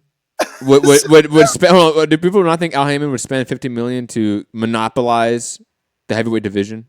No, it's not even monopolized, Matthew. But that's what it would be because you listen. If you spend 50 to get Anthony Joshua as a part of this fight, you generate over 100 million. No. I know. I understand that. I'm saying he's willing to spend $50 million because he thinks Wilder beats Joshua, then is a undisputed champion of the division. I don't think it's about winning or losing. You generate the money. The pay-per-views are going to do it. Tickets are going to do it. Concession sponsors, they're going to do it. I understand that, but I think he's also, because Al Heyman's smart, is thinking long-term as well as short-term money. He knows that he's going to make money also on this event to recoup that $50 million. And he also knows that if Wilder wins, he'll make $50 million 10 times over in the next couple years. I don't know about that knowing because that's a gamble. But what I can assume is if a guy like Wilder had every belt in the division, he would be a megastar in the U.S. Listen, what we can assume is that he is at least willing because he knows you at least get a rematch. AJ and Wilder will get a rematch, bro. Like, the money is there. Just like Triple G and Golovkin, it was going to happen. This thing happened. It'll surely get swept under the rug. We'll forget, and that fight will be back on the docket. Rematches are there to recoup more money, you know. But, Bully, keep protecting, baby. Keep protecting. It's crazy. I can't wait for this fight. 407-1417. 407-417. First-time caller? Yeah, first-time caller. All right, I'm going to go ahead and play this intro. Can you hear me? I do. I'm going to go ahead and play this first-time caller intro. Then you go ahead and introduce yourself to the world. Let them know your name and where you're calling from. Ladies and gentlemen, making his professional debut. It's Carlos from Orlando. Carlos, talk to us, brother. All right. First, I wanted to say I'm a fan of the show. I love you guys, and I love listening to you guys. And you guys' opinion, you guys are the best. And okay, let me get to the point. My point is we're all falling into Eddie Hearn's trap with the semantics. We're all like victims of this man's mind game. He's playing mind games with us all. And for the one guy that said that AJ is not ducking, come on, if we don't think that AJ and this man, they're both scammers, him and AJ. He knows AJ can't beat Wilder. He knows that. AJ knows he can't beat Wilder. AJ is a businessman. If you look at AJ after AJ's fight with Parker, when they was asking him about Wilder, you can see how he was getting so frustrated. He didn't even want to talk about the man's name. Every time they mentioned his name, he moves funny to me. Like, I read a man's spirit. He don't want that smoke, period. They trying to get money together. AJ is more of a politician. He always want to be positive. We're type of heavyweight, always smiling and all that. Like, he doesn't want that smoke with Wilder, first and foremost.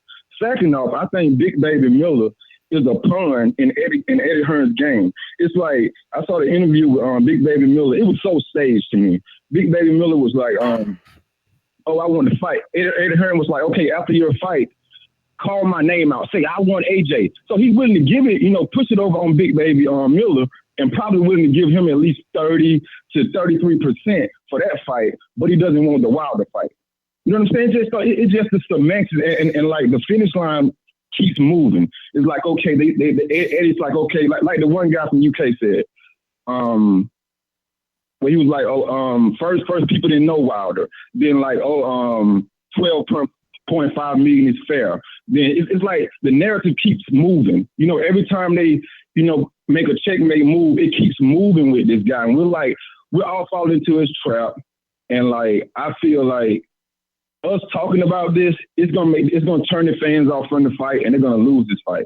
This fight is losing momentum. Every day we keep talking about Eddie Hearn. People are gonna get disgusted with it. They're gonna be like, you know what? I don't even care about the fight no more. And that's all I wanted to say. Well, all right, Carlos, thank you for calling in. Thanks for being a first-time caller, man. I hope you subscribe to the YouTube channel. Don't forget to subscribe to youtube.com/Nestor Gibbs, as we're doing all our live streams here due to a copyright strike on our main channel, youtube.com/ThaBoxingVoice, for our interview with Eddie Hearns and other interviews with all your latest and greatest fighters. We're going to head on out to our good friend, alumni, and 2016, right? Was it 16? Yeah, I think 2016 caller of the year. Long Beach in the house. Yeah.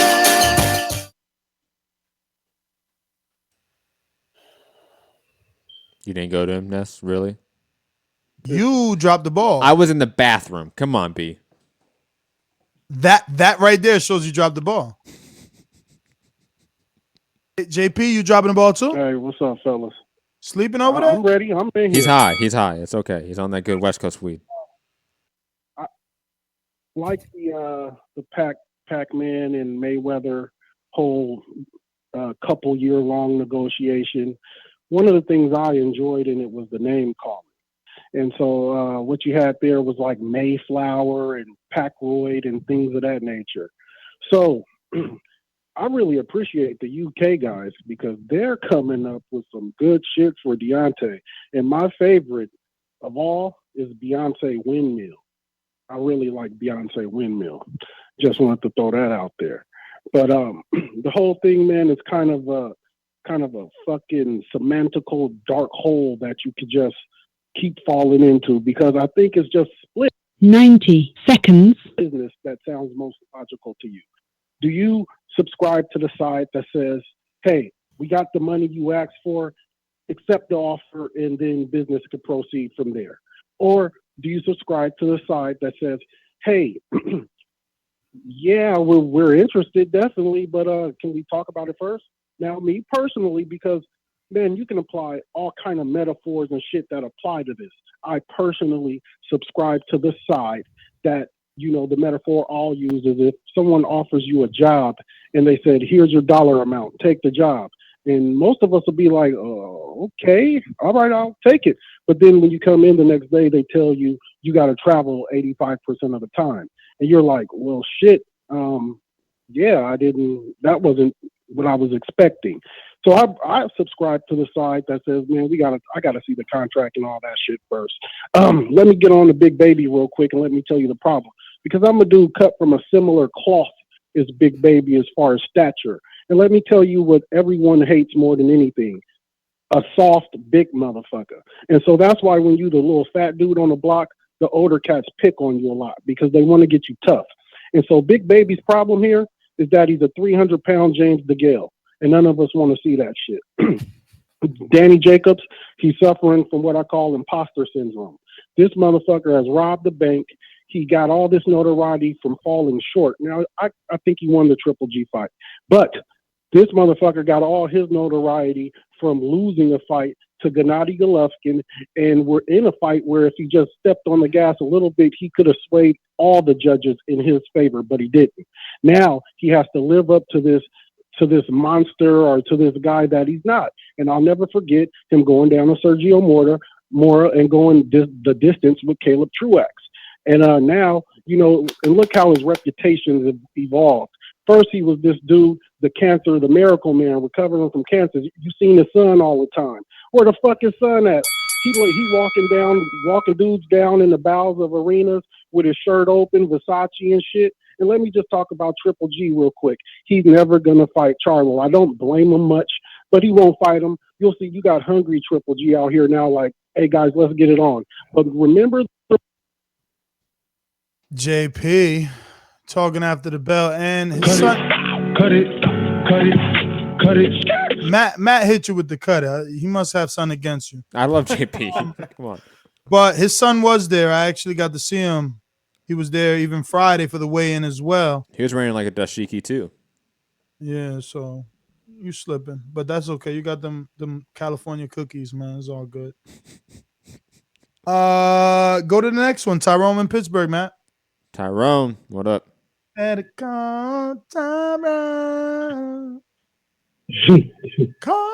Hey man, what's up? Tyrone, make it a good call, man. Wake us up. Doomsday falling asleep over there. Yo, you were saying that it's a pay-per-view in the U.S.? I mean, shit, if you're going to pay Anthony Joshua $50 million, I'm pretty sure they're going to try and make a pay-per-view in the U.S., but I don't think this is going to be free Showtime TV giving Anthony Joshua $50 million. Remember when Showtime used to give Mayweather $32 million guarantee? It was on Showtime pay-per-view. So all the little weirdos that are out there saying that Ness is stupid for saying it's a pay-per-view, no. You're stupid for not knowing the business of the sport that you follow.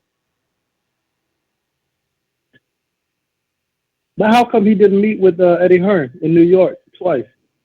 Oh, so we went from it not being a pay-per-view to the meeting. You guys are so fucking whack, it isn't a pay-per-view. It isn't a pay-per-view.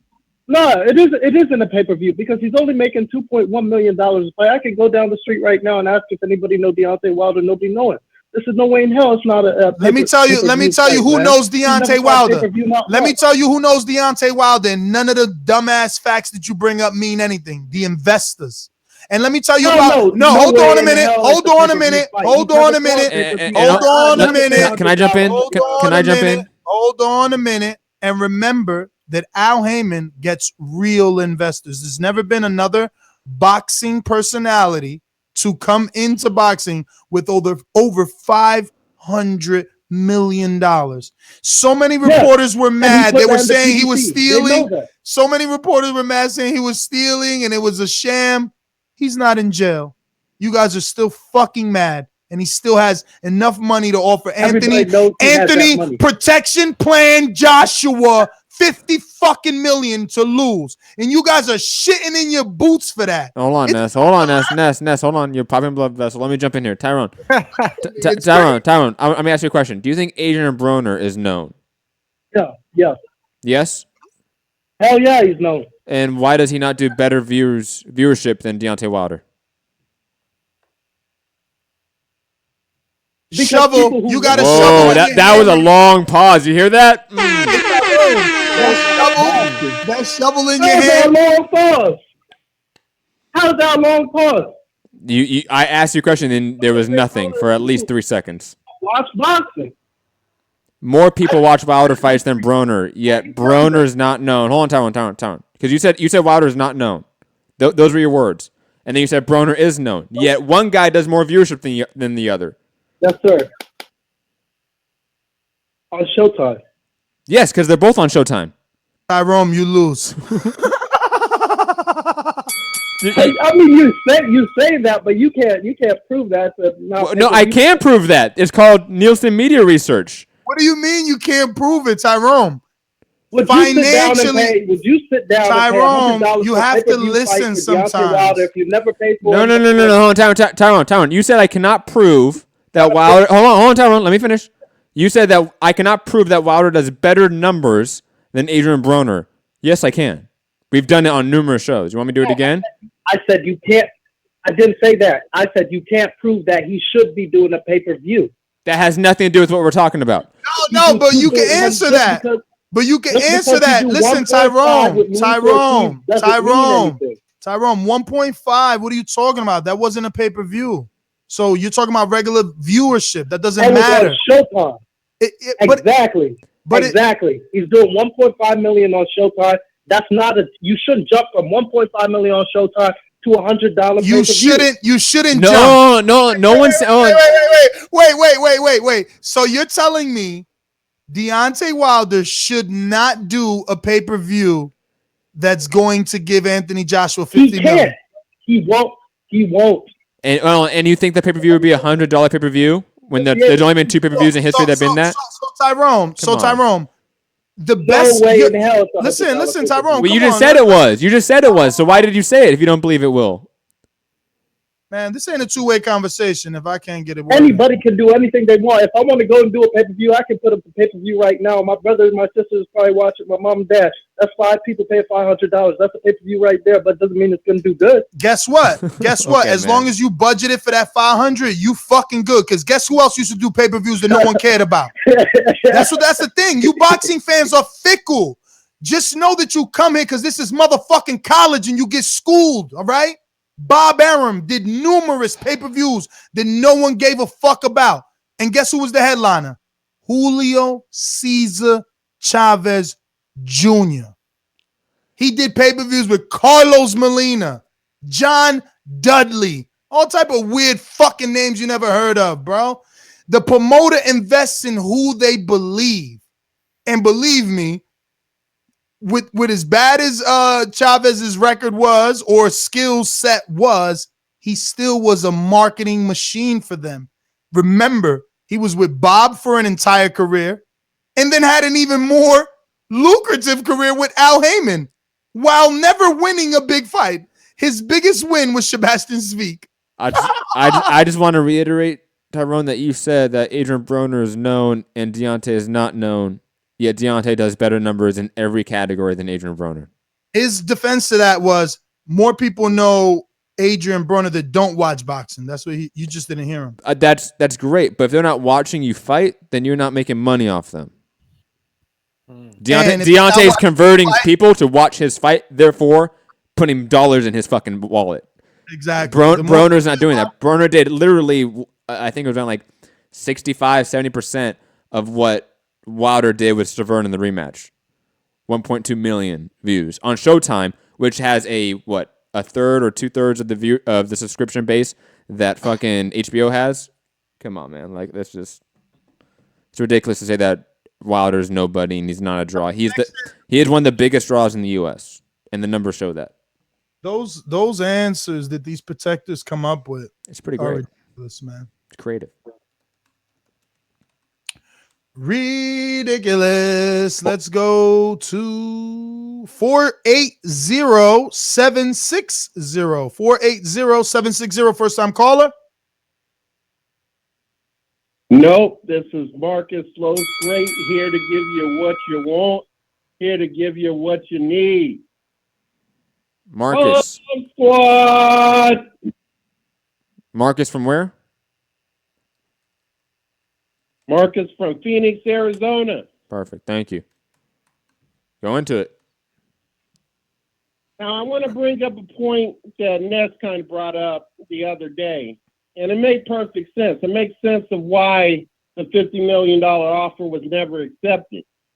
Why would you accept $50 million when there's $100 million on the table? I mean, we may not like it as boxing fans, but at the end of the day, boxing is a business.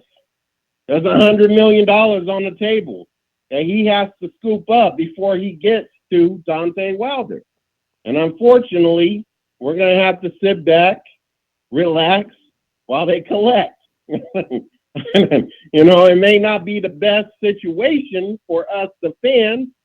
But unfortunately, that's what Eddie Hearn plans on doing. He did it with Kell Brook, and he's going to do it with his second cash cow, now AJ. That's my time, fellas. I'm out. I'm on to the next one. Thank you, Marcus from Phoenix. Going out to the 253. 253, first time caller. 253, first time caller.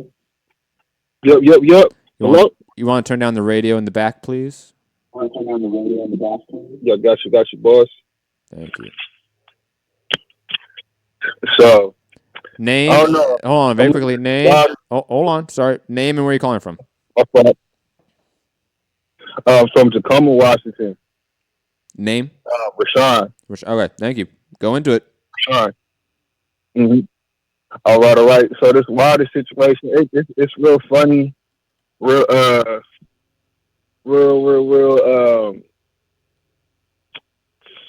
just real sketchy from Eddie Hearn's side, because you can tell he's just trying to like Deontay Wilder said, milk the cow, milk AJ all the way through. And right now, this is the biggest UK boxer been in for a minute. So right now, it's the essential point for AJ to keep going strong and good, because right now, Deontay will stop all of that from happening. And all UK boxing will kind of trickle down in Eddie Hearn's pocket. So he hit real hard if he fights him right now. That's the real reason.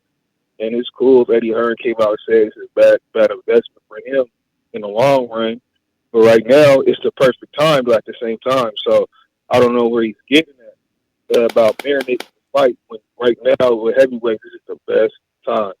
And that's all I got to say. Thank you, Rashad from Washington. Yo, did you switch callers while I got water, or was the same one? No, I switched callers.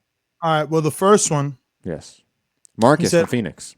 He said $100 million offer. I mean, $100 million is out there first, which he's talking about the 5 or 4 fights that we spoke about in yesterday's show. So reference it by iTunes, TuneIn, Stitcher, Spreaker, iHeartRadio, Blog Talk, all those good places. That being said, he sparked something else, though. What? He's right. He's right. It is $100 million fight. And he didn't even mean that. Like he didn't mean that. But it's not about the 5 fights that are out there for 12. I mean, for 20. It's about holy shit.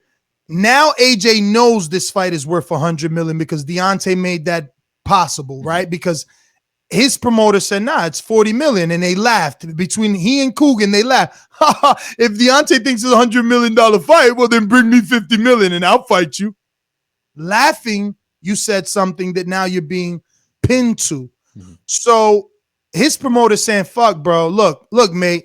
Somehow they came up with 100 or 50. But if they got 50, not even. It's Joshua that's telling Eddie, like, yo, if they got 50, that means he's making something. Like, what if is he making 50 too? Is it 100 out there and I'm not getting 60 instead of 50?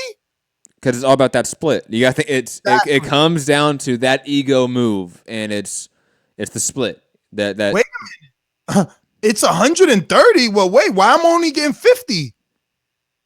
Well, if it's 130, then it's getting more than 50. No. What I'm saying is, but 50%. Yeah, you're right. Yeah. Guarantee for AJ, like, you know. If the total pot, that's the thing, because you ask for a guarantee, you don't even know what's the total pot. And let's say it's like a $75 million fight, which we've mentioned before. Obviously, I guess in the end you do know. Somewhere around the contract negotiation, you'll know what's the total, but you'll be out of it. True. And I'll say, like, even if it's a $75 million fight, AJ will think, well, then I deserve more than, $50 million of that. I deserve more than that. Like, that thought process would be there. They offered Wilder 12.5. And if we're going back and using the old frame of a $100 million fight, that's only 12.5%. So they're thinking about trying to get almost 80 to 90% of the split. That's what they're trying to get.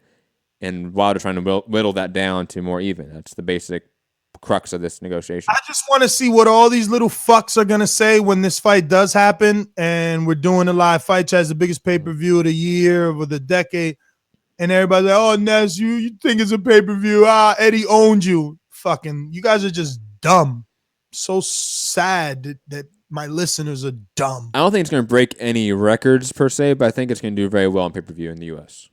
Man, that shit going to do good. Especially good with the Eddie Hearn posturing. They'll be able to make their money back, including the UK distribution rights, German, Africa, Canada, wherever they have money. They're going to find money to make this fight, let alone site fee, let alone wherever it's placed. Zach in or on Skype. First time caller, talk to us. Let us know where you're calling in from, Zach. Yeah, I'm calling from the UK, man. What's up? All good, all good. Talk to us, brother. Yeah, what I don't understand is, like, while this team's serious, why don't they just send a contract? Because it doesn't really make any sense. Obviously, you can say, yeah, if you want a 50 million offer, just say yes or no. But that's all bullshit. If you want to back someone into a corner and you're really serious, why not just say, look, here's a contract. You get me? He's been showing me. Shelly Finkel's been showing Zach, people. Go on. you don't find it strange that Eddie had this very same negotiation practice with Shelly Finkel for the Vladimir AJ fight, and there was no issues then? He didn't have an issue No, but accepting via email. The thing is, is Oh, obviously there's a this thing. is a whole, this is a whole different fight, isn't it? And at the end, of the day, There's a whole different threat. The guy standing across from AJ isn't a fucking 41-year-old coming off a 2 years layoff and a loss. That's what the fuck is going on, and none of y'all want to realize it or at least accept it. Didn't Klitschko knock down Joshua in the fight, or am I missing something? And the sun shines on a dog's ass one day. Yeah, well, obviously it weren't just an easier fight, but anyway, now he's got all the belts. Obviously, he's got a lot more to lose, and I understand from AJ and Eddie Hearn's perspective, like they're saying it is a risk, isn't it? But obviously, money makes sense. But from Wilder's team's point of view, if they really, really want the fight, then they'll just send the contract, because it doesn't matter. I think that's a very moot point when most businesses or most contracts or negotiations in this business, you have preliminary offers sent all the time. That's not uncommon. What you got to realize, no matter what happens, at the end of the day, for the fight to happen, a contract has to be signed. All right, so you got to agree first. You got to agree. You have to agree to the money. You have to agree to the offer. Then we can deal with the contract and negotiate. So when you've got Shelly Finkel, in the media sending out things and trying to expose people, it's all childish. No, not trying to expose. It's not childish to tell the fucking truth. No, that's not the truth. That's bullshit. Hold on. Caller, you do realize that the offer was sent, and then Eddie's the one that comes out and says it's a lie, it's a PR stunt, it's all this stuff. Is that not unethical on his side? Like you think it is for Shelly to come out to the media? Don't know the stipulations. No. Hold on. I'm going to hold you down to this, caller. Why do you have a double standard when Shelly goes to the media, but Eddie's the first one to go to the media and start calling it a PR stunt and they're lying? Yeah, but look, see the way you go about things. You're trying to make No. I'm holding you down to this. Answer that. What about Eddie Hearn going to the media first and calling it a PR stunt? Is that not also bad business practice? What's that? He didn't hear you. You are saying that Shelly leaking this to the media is bad business, etc. Eddie Hearn going out to the media and saying this is a PR stunt, etc. That's not bad business. That's not detrimental to the process. Look, there's when he was the first one. Both sides, to be fair, but to just dead everything and nip it in the bud, just send them a contract with all the stipulations. Accept the offer. And if he doesn't sign it from there, then obviously he's going to have to explain why, and he can post it to the media or whatever. But at the end of the day, there needs to be a contract signed for people to fight. So why not just send them a contract? Zach. Oh my God, this is Zach. The bell did ring, but I will say this as we part ways. Kell Brook, chocolate brownies, baby.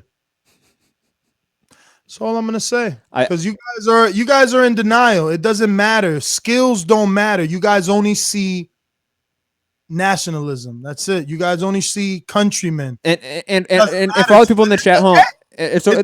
Because very I quickly fucking laugh when you lose. For all the people in the chat saying that these Yanks, etc., realize that you're also part of that group think. That you're also part of this tribalism in the sport. You are not excluded from that. I hope you all know that. And you can include me and Ness in that. We're all included in the groupthink process. It's hard to get out of it. But you lot are in it too. I am not with any of those people that can call in and say Shelly Finkel is exposing and acting like a immature person. He doesn't want to make the fight, yet Eddie Hearn could sit in front of IFL and say, 50 million? Where's Deontay gonna get 50 million? That's literally a part of his like rollout process for news is to go to IFL and do a sit down with them. That is part of his rollout for news is to do that. To go to a YouTube channel and go out to the media and negotiate fights.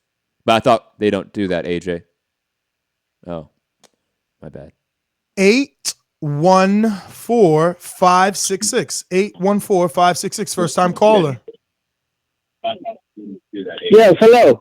It's Freddie Fuego. Ray? Yeah. Where you calling in from, Ray? Freddie. Is Ray or Freddie? Freddie. Listen, I'm calling from Erie, PA. All right, Freddie, talk to us. And turn down the radio. Turn the radio down in the back. All right, listen, I want to say this. I work in real estate, right? And a lot of times people come to buy a house. They want a $300,000 house.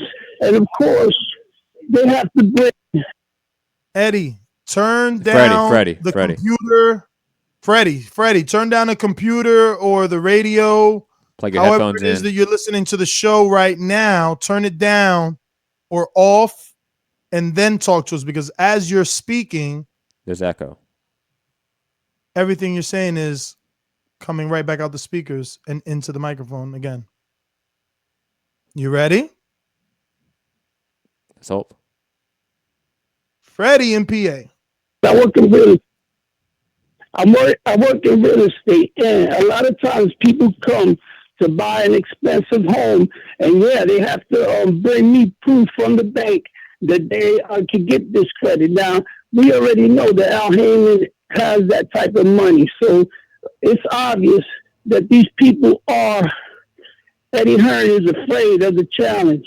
But what I'm saying is, what I didn't like about why didn't they even make the face-to-face meeting? That's my disappointment. Anything else, Freddie? You understand? We got you, brother. Yeah, and I agree. Everybody's disappointed about no meeting, man.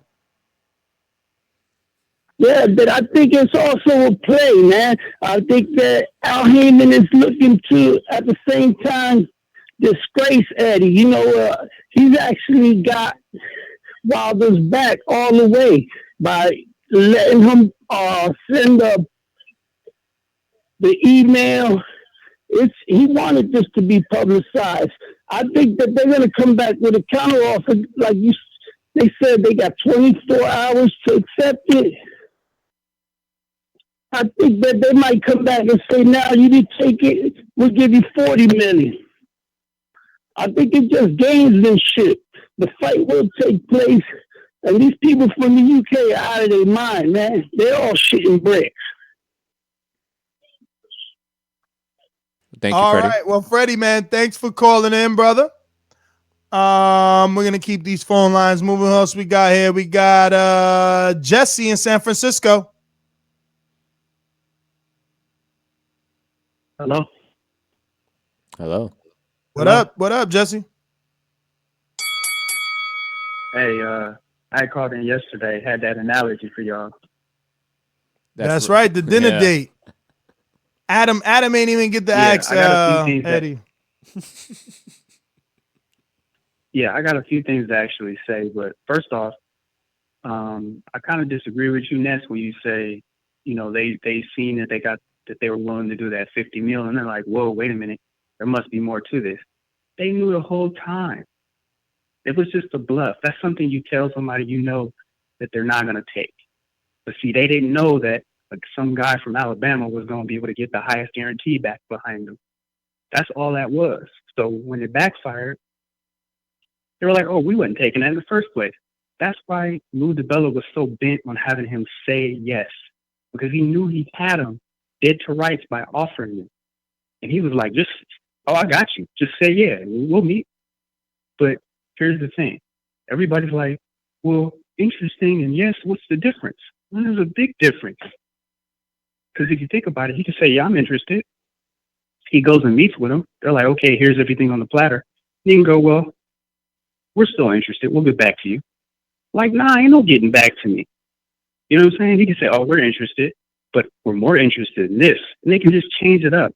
See, if he holds them to that right then and there, when they go to the meeting, it has to be over something else small.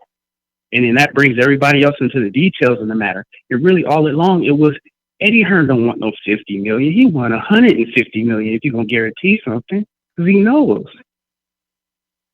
When AJ said $50 million, he fucked up royally. I mean, you could go back to that video and just imagine Eddie Hearn was on the side, like signaling the cutthroat, like no, hell no. Like, what are you saying? We have to remember, Eddie Hearn never said this. It was AJ that said that shit. The financial guy who knows the numbers, he didn't say that stupid shit. That's stupid. Because think about it. Eddie Hearn is like a greedy motherfucker, but we would all want somebody like him in our corner where we going to make some moves, somebody who's going to be greedy for us. We would all want somebody like that. So you really can't blame that dude. We have to start attacking AJ.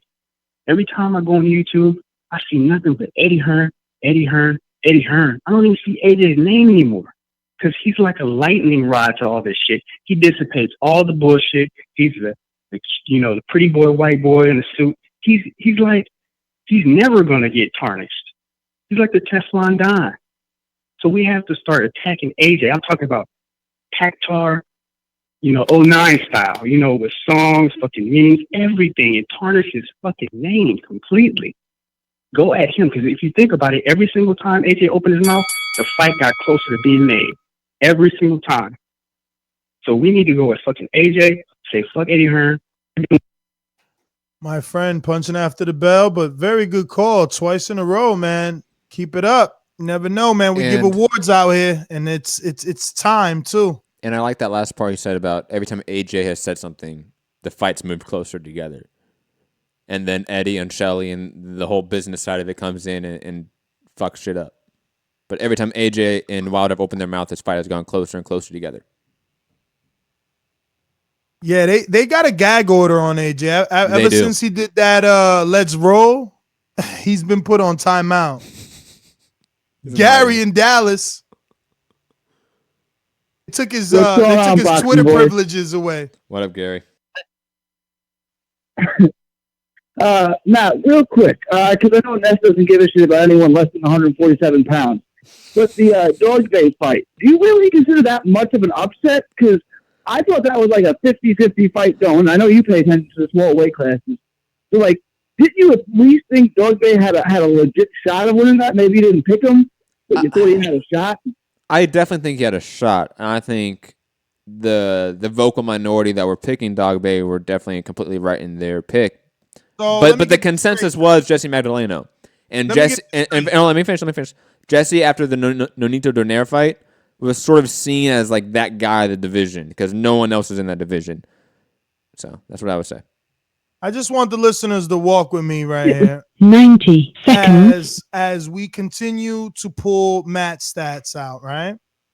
Earlier in the show, he says he didn't watch Dogboe before this fight, yes, but that he paid attention to writers that wrote about him. Mm-hmm. So you based him having a shot off of articles? Yes, because I trust some people's opinions about fighters coming up. There's certain writers that when they write about prospects, I pay attention to and sort of like put in my ledger. Absolutely.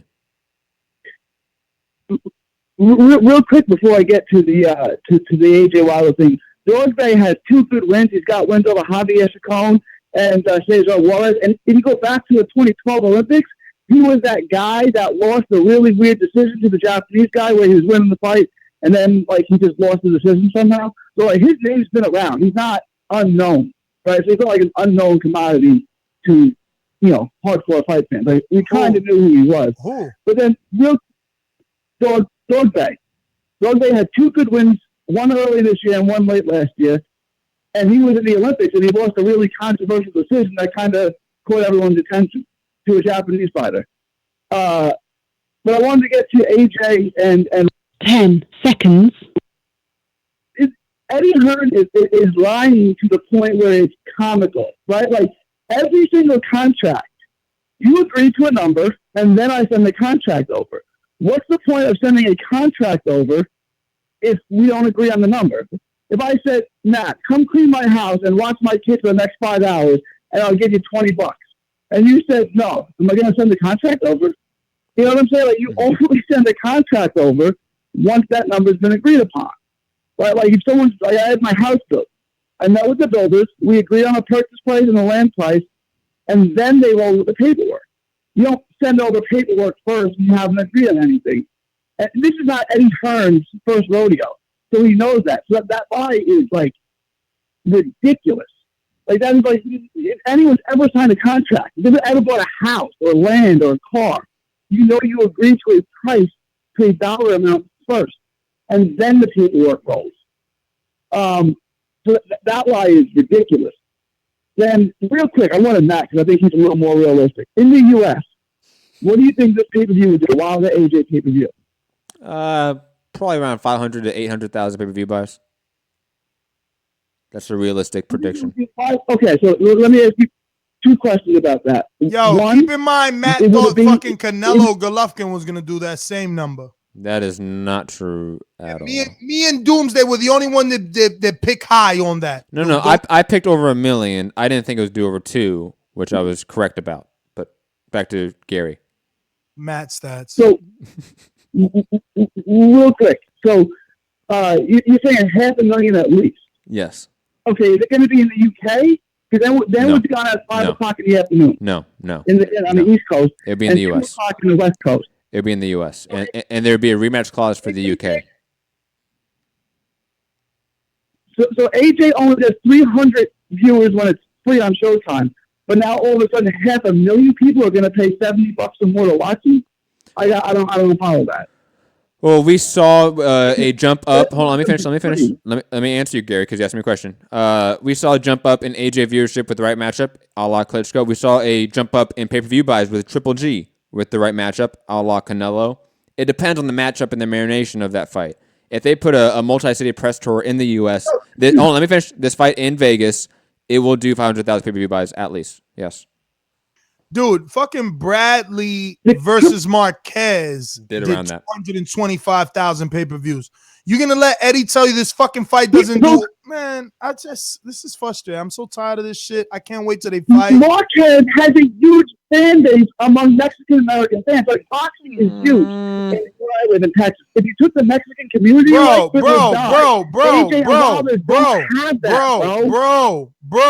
Timothy Bradley has never sold over 2,000 tickets, bro. Never. Not even in his own fucking town. Marquez.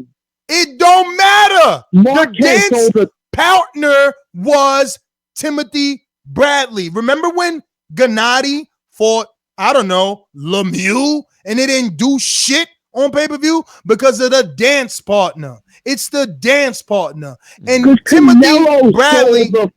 Oh my God. No, not Canelo. People thinking Canelo would get knocked out by Triple G. That's what sells, bro. Because then you look at Canelo, Liam Smith. Not among your fans. Gary, and then you look at Canelo, Liam Smith. That went down to 300,000 pay-per-view buys. I mean, you can see drastic drops in viewership depending on the dance partner. I didn't hear $1 million. It did over $1 million. It did over $1 million. It did $1 million with Chavez. Right, because Canelo sells the fight. No, it's the matchup. It's the matchup. Listen to what you're saying, bro. Listen to what you're saying, because I am not gonna take more of this ridiculousness. Okay, Chavez did one pay-per-view with Sergio Martinez, and it was around 500. Okay, he never again in his motherfucking life got on pay-per-view. He's only lost after that. It is the right dance partner. When they put Chavez bum ass, who kept losing, with the right guy, they sold pay-per-views without him winning. Don't you get it? Without Chavez having a winning record, he still was able to generate because it is interest. And there is interest in this fight. You are only part of the problem talking about all this stupid shit, because everything you brought up was stupid. You ain't say nothing smart.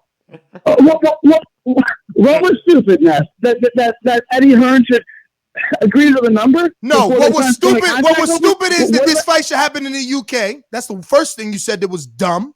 That was the question. I said, would the fight be in the UK? Yeah, it wasn't a statement. Why would it be in the UK if there's 50 million for one fighter now, which means there has to be at least 20 for the other fighter. He turned down 12. Okay, Wait a minute. Let's get a hypothetical number here. If Deontay turned 12 down from Eddie, how much you think Al's giving him to fight a guy who he's paying 50? How much you saying? Wilder? I don't know. How much? You tell me. You give me. Yes. How much Wilder? How much to It's Wilder? gotta be more than 12. I don't know. More than 12. If they're turning down 12, he's gonna get more than 12. You would think. Otherwise, he's a horrible businessman. But no, I would say more than 12.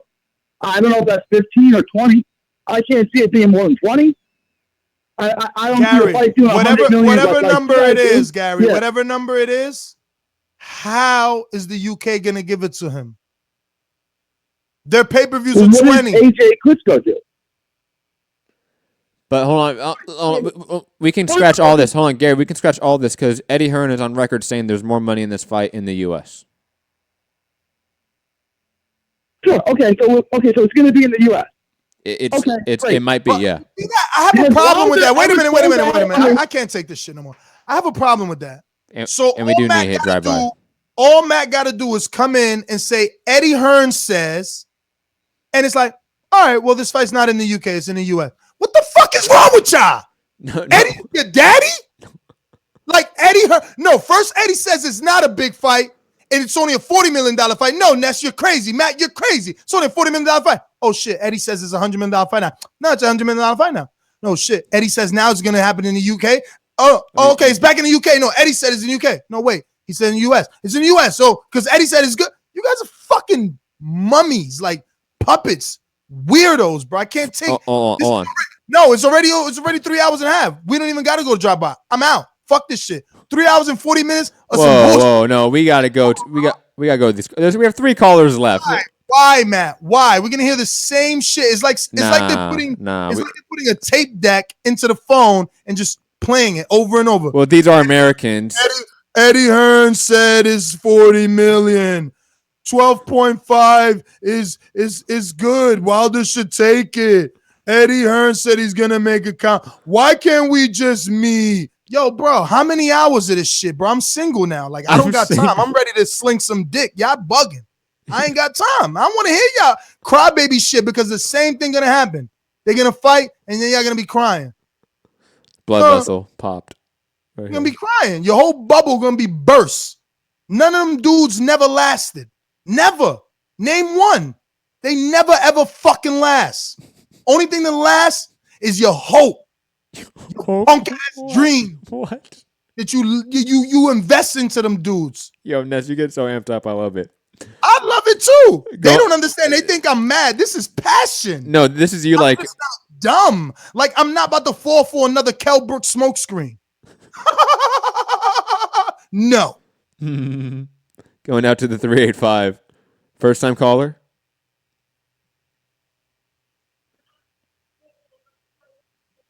Going once. Going twice. Nah, he's still listening. You can hear us in the background. He's just got to get it together. He may not be answering.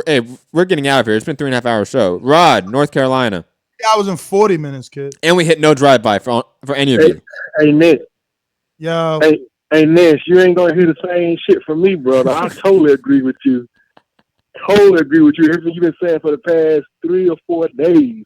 So you ain't going to hear the same shit from me.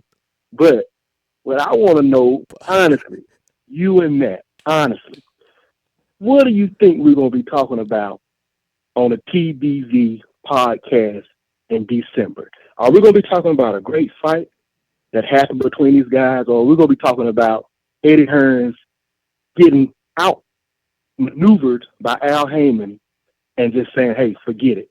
I'm done. We're out of here. We're going to fight these other 3 guys and make this $80 million because, you know, they don't really want to fight Deontay Wilder. And I'm going to take it off the air with that. I'll answer that first. What I hope is that obviously we get the fight. What I think will happen, I don't know yet. We are still at that crossroads from this weekend. I know Ness's opinion. I think we all know Ness's opinion. I'm not that harsh. I think AJ sincerely wants this fight. Yo, whatever Eddie wants is different than what AJ wants. And AJ's the boss.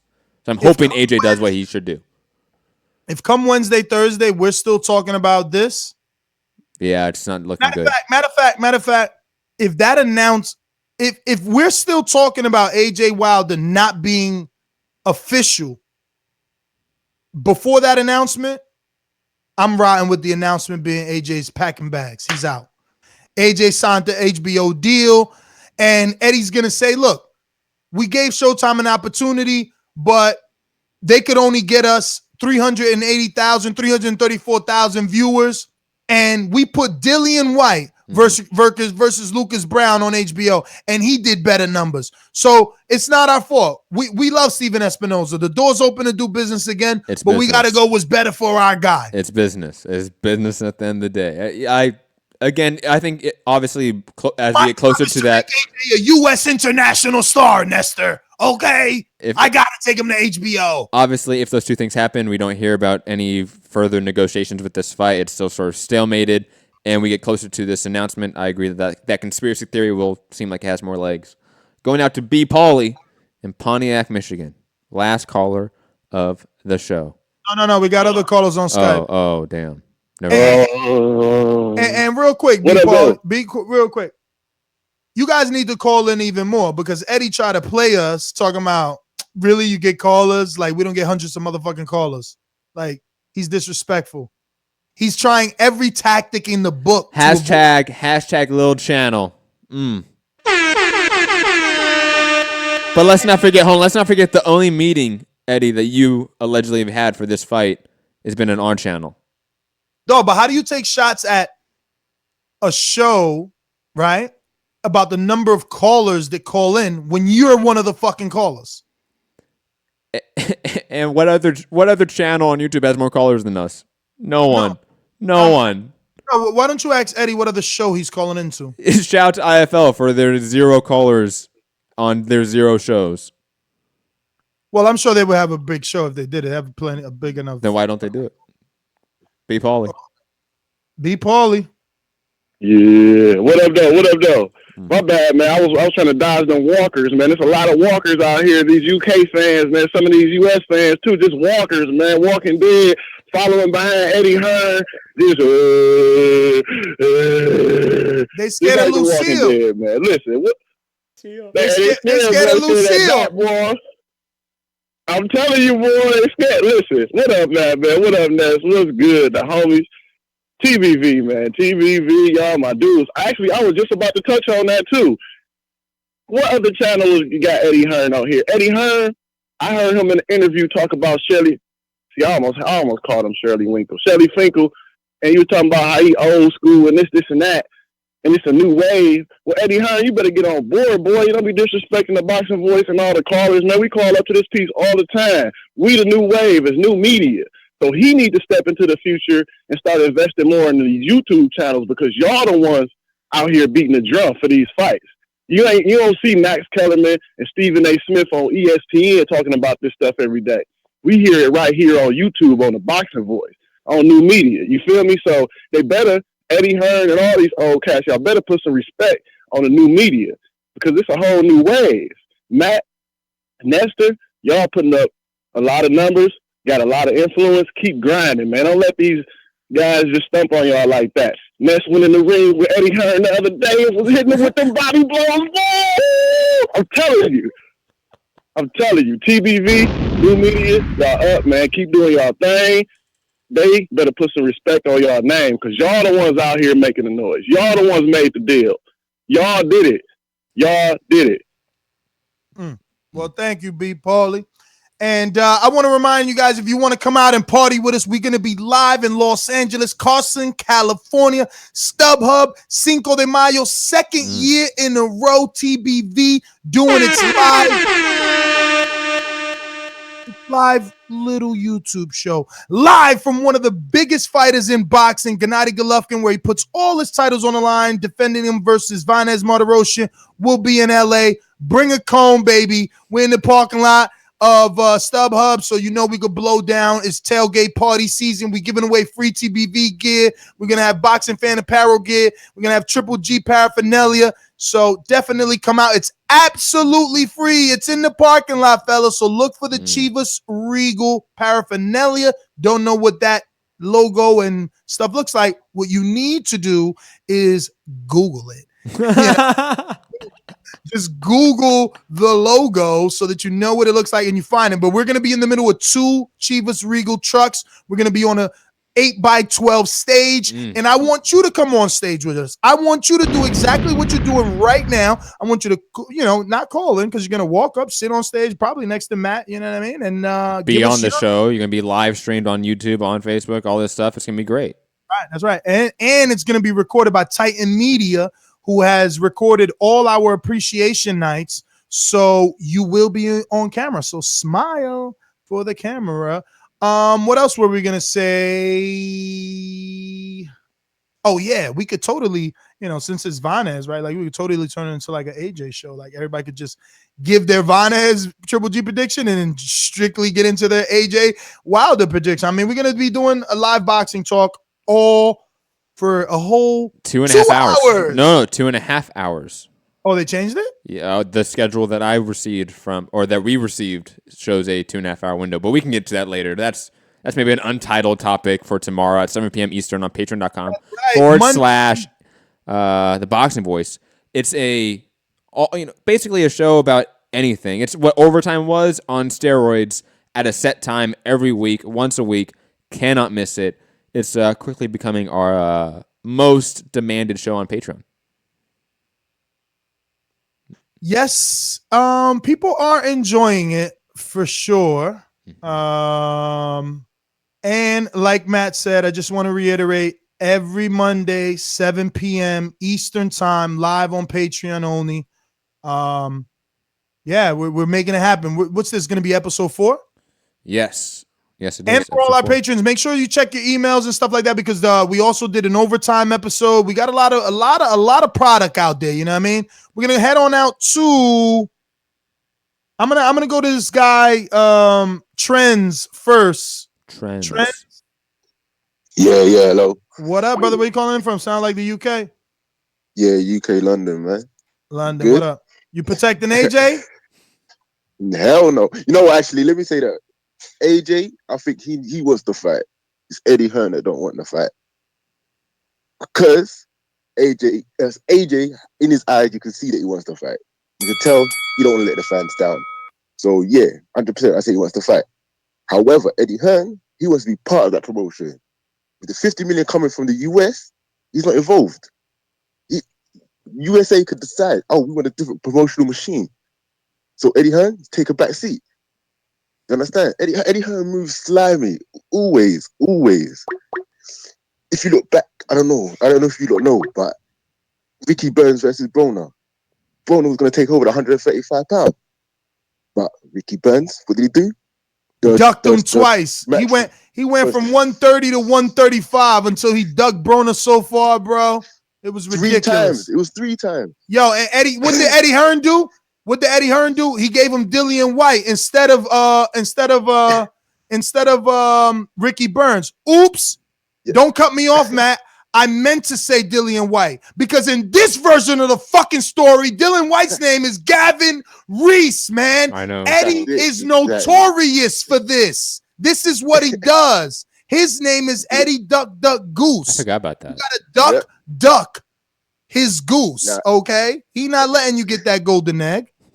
Yeah, 100%. Another fight. Yeah, I don't know if you know these UK fighters. Ryan Bennett, Zelanki Tete. Yeah? Yeah. That's Matt's fighter. Yes. Yeah? Who's the one that's blocking the fight? Frank Warren's saying, you know what, we want this.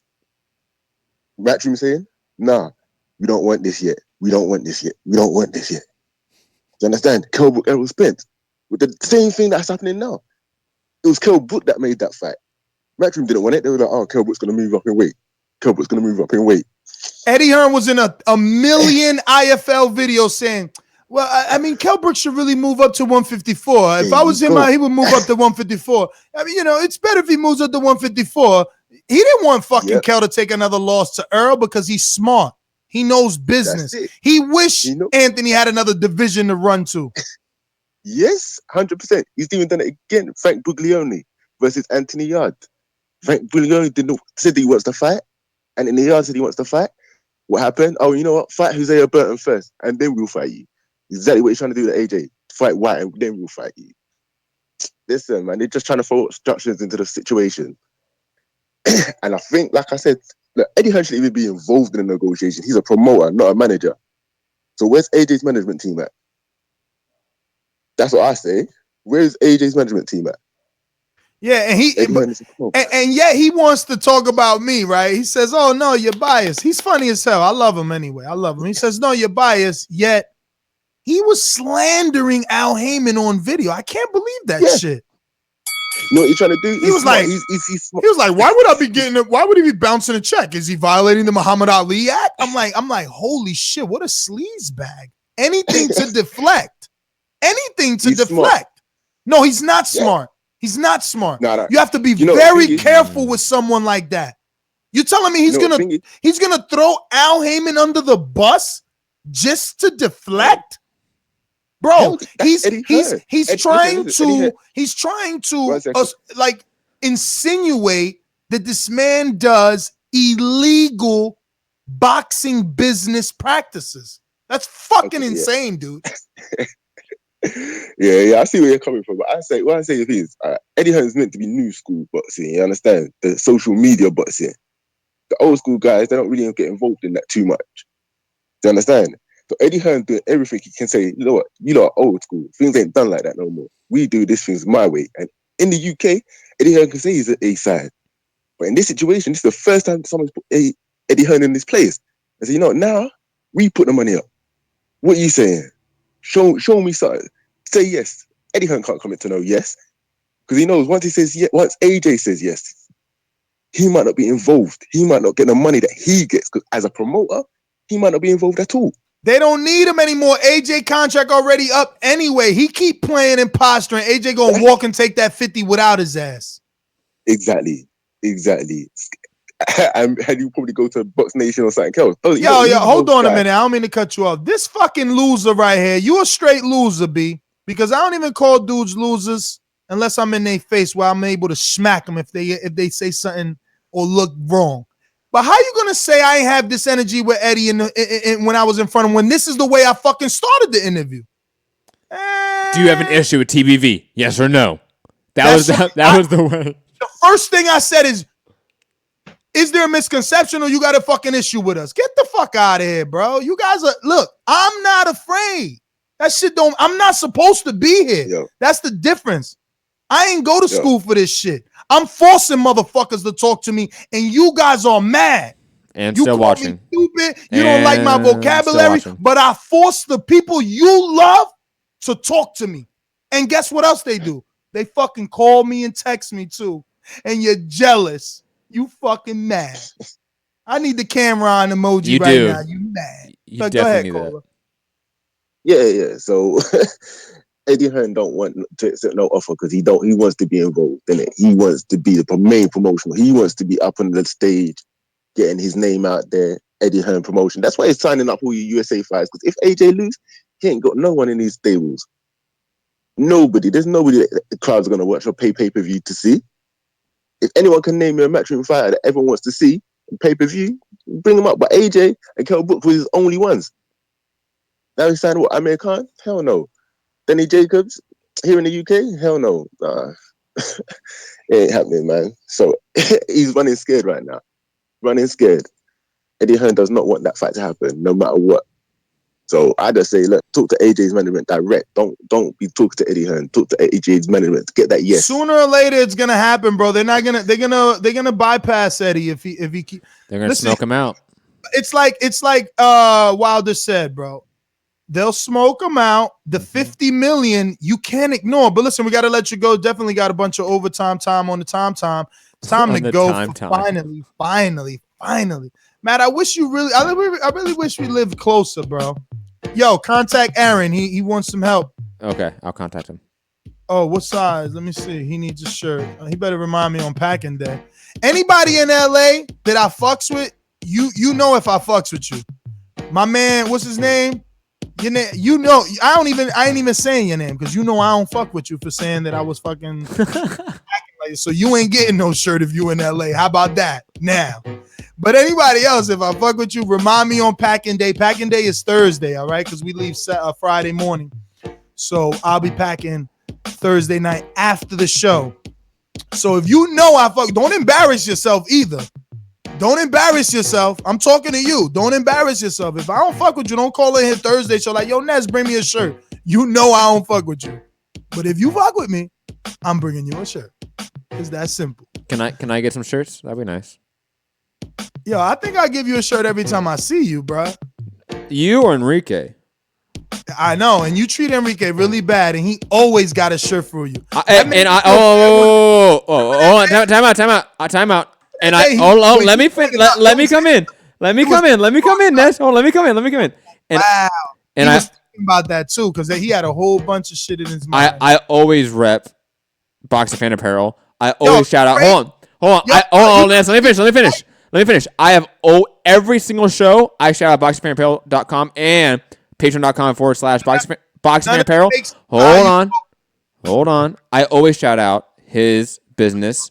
When has he ever shouted out Mixed Combat Radio on Patreon? But I'll just leave it at that. Lies, rumors, and lies. Yo, when everybody know that Mixed Combat Radio is a fucking shell company. It's a shell company. That's what Wilder pays me. That's why I get the check from Wilder and Al Heyman. Yo, fucking Enrique, you see, he always questions if we love him, right? You wearing Boxing Fan Apparel, and look, we always wear his shit. I don't see it nice. That shit. You need to get up a little bit. And this is a nice one. I wasn't even gonna wear this one until Mike Jones. Where is Ness Eddie Hearn interview? You should get smacked, Mike. You should get smacked. Where else would it be? Fuck. On youtube.com/ThaBoxingVoice or ThaBoxingVoice.com /videos. Very simple. Very simple. YouTube is always the most reliable source instead of the website, but that should be assumed. What? Last one on Deontay Wilder. If you did get him here, if you did meet him in a ring, what would you have to do to beat him? What I'd have to do to beat Wilder? Get him in the ring, and I'll knock him spark out. Thank you very much. Oh, Matt ain't come with the assist. I thought he was gonna hit him with the "We don't believe you. You need more." Oh, I'm sorry. He's you're trying to be politically correct.